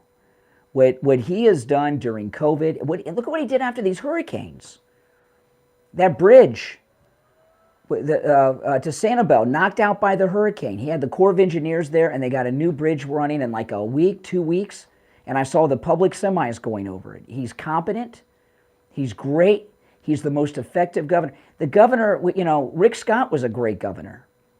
Jeb Bush was even a great governor. None of them come as close to being as great as this guy. But there are certain qualities you need, okay? There are certain qualities you need if you're going to be on the national ticket. And he's got a couple of issues that make it impossible to win on a national ticket. And what's happening, and these are things that can be corrected, but he's young and just not ready yet. He needs some time. He's not going to run as the vice president with Trump. Dick Morris, who's a senior advisor to President Trump, I saw him talking 3 weeks ago on Newsmax about this. He says they can't get the electoral votes. It's illegal. Can't do it. You know? And, you know, Bush and Cheney were both from Texas. Cheney went to Wyoming, got a driver's license. Nobody cared, but because it's Trump, they won't let Trump go to Jersey and get a license, or New York and get a license. You can't have the president and vice president from the same state unless you sacrifice the electoral votes of that state. And Florida's got a lot of them, so we can't sacrifice them. So it's not, that sadly is not going to happen. He just needs a little time. I'll give you an example. Marco Rubio. Marco Rubio, we had him on the show. Remember I interviewed Marco Rubio? I was incredibly impressed with him. He did a great job in that debate, too, with Val Demings. He cleaned her clock. He's great. But if you remember, when he first became a national figure, he gave the response to the State of the Union one year with Obama, and it was embarrassing. Remember, he was drinking the water and everything else. And then when he was running in the primaries against Trump, he made a fool out of himself a few times. And you can see that he's grown up now. He's matured, he's grown up, he's become more seasoned, and he's overcome the negatives that he had. And Ron DeSantis has two negatives. And these negatives, the one is that which I was not aware of, because I met him at twice now. I've been in his presence twice, and I didn't pick up on this one. But Guy Benson was hanging out with him, and he says he's not personable. He's not likable in person, one-on-one. That's a big problem. And the other one I told you is his debates. He's not good in debates. And I've seen him debate twice. He debated this idiot Charlie Crist, and I forgot the other guy that he beat the first time, the guy that was found in the Miami Beach hotel room with the gay prostitute. Okay? He didn't do well in those debates. And that's okay in a gubernatorial debate. No one watches those, no one cares. They're hard for me to find. I know the debates are coming, and they're still hard for me to find them on TV. The governor's debates in any state don't move the needle ever. Even they're on television, nobody cares, nobody watches them. But the presidential debates, that's another matter. And I talked about this after that debate with Charlie Crist. You know, and you go into a presidential debate like Ron DeSantis has, he's done these past two debates, it would be over. Presidential races are won and lost in those televised debates with just one sentence. Many candidates who have been in politics and groomed for the presidency their entire life have gone into a debate and choked. Jeb in the primaries, Al Gore against Bush, made a fool out of himself in multiple debates against George W. Bush. You've seen I knew John Kennedy, or you're no Jack Kennedy. You know these moments, okay? And the force, the never Trumpers that are promoting Governor DeSantis to run instead of Trump, they know about these weaknesses. They don't want to win. They want to put up someone who appears to be popular that will lose, because Ron DeSantis is MAGA, and he's loyal to President Trump, and he's spectacular. Look at what he's done. You know what he's done with Disney? What's about to happen with Disney is amazing. You see what he's done with Disney. Not only did he take their self-governance away from them. Remember, it was going to be handed over to the county. Disney World's in two counties, Orange and Osceola County in Central Florida. And there were some problems with that. First off, they're both liberal counties, And they were going to help Disney by making the taxpayers of the county pay off the Disney. Ron DeSantis is setting up a state committee. The state of Florida, under Ron DeSantis, will have a committee that the governor has set up that's taking over Disney World. He's taking over Disney World. Ron DeSantis, it's crazy what he's doing, you know, and he's perfect, but not when it comes to debating. So, and this new thing with Guy Benson was really a shocker. I've not heard anybody else say that. That's not my experience, but I wasn't smoking cigars and drinking beers at the governor's mansion, right? I was in a room with a lot of other people. So it was a different situation. But this new poll that shows President Trump with almost 18 points ahead of DeSantis, it's really more than that because there's another 8, 9, 10 Republicans they put on there. Okay, and each one of them get 1, 2, 3 points here and there. President Trump really is like 30, 40 points ahead of Ron DeSantis. And the media are making you believe something that's just not true. All right, now I want to tell you guys real quick here that if you've not done this already, do it. Call Sloman's, tell them you heard about them on the radio, and get yourself that free doorbell camera. It will change your life. You know, in 9 days, I'm going on this week-long cruise. No matter where I am, if I'm out on the ocean in the middle of the night, or I'm walking the streets of Old San Juan in Puerto Rico, I'm going to get, not only am I going to get a notification if there's movement at my door, I'll be able to look at my phone and it'll show me what's at the front door. I'll see who is there, what is this movement. I'll be able to talk to them. They'll not even know I'm not home. They'll think I'm inside. It's absolutely amazing. By the way, it's hooked up to my security system. It gives, you know, great security. And also you have high definition video day and night with night vision. I love this. I use it all the time. It's a great convenience too, not just a security feature, it's a great convenience. You know, I've been laying on the couch most of this week getting over this cold. Packages are coming to the door. I can see who's there. I know, is it something that I got to bring in? Is it groceries? I better go out there. It's Florida. It's hot. The milk's going to spoil. Or is it just an Amazon box I can let sit out there for a couple hours? It's absolutely amazing. It also makes a great gift, okay, for your kids. It makes a great gift because it's great security for them as well. You can get a doorbell camera from Sloman's for free. When you call, make sure you tell them you heard about them on the radio. 833-283-5050. 833-283-5050. 833-283-5050. All right, we'll be back tomorrow.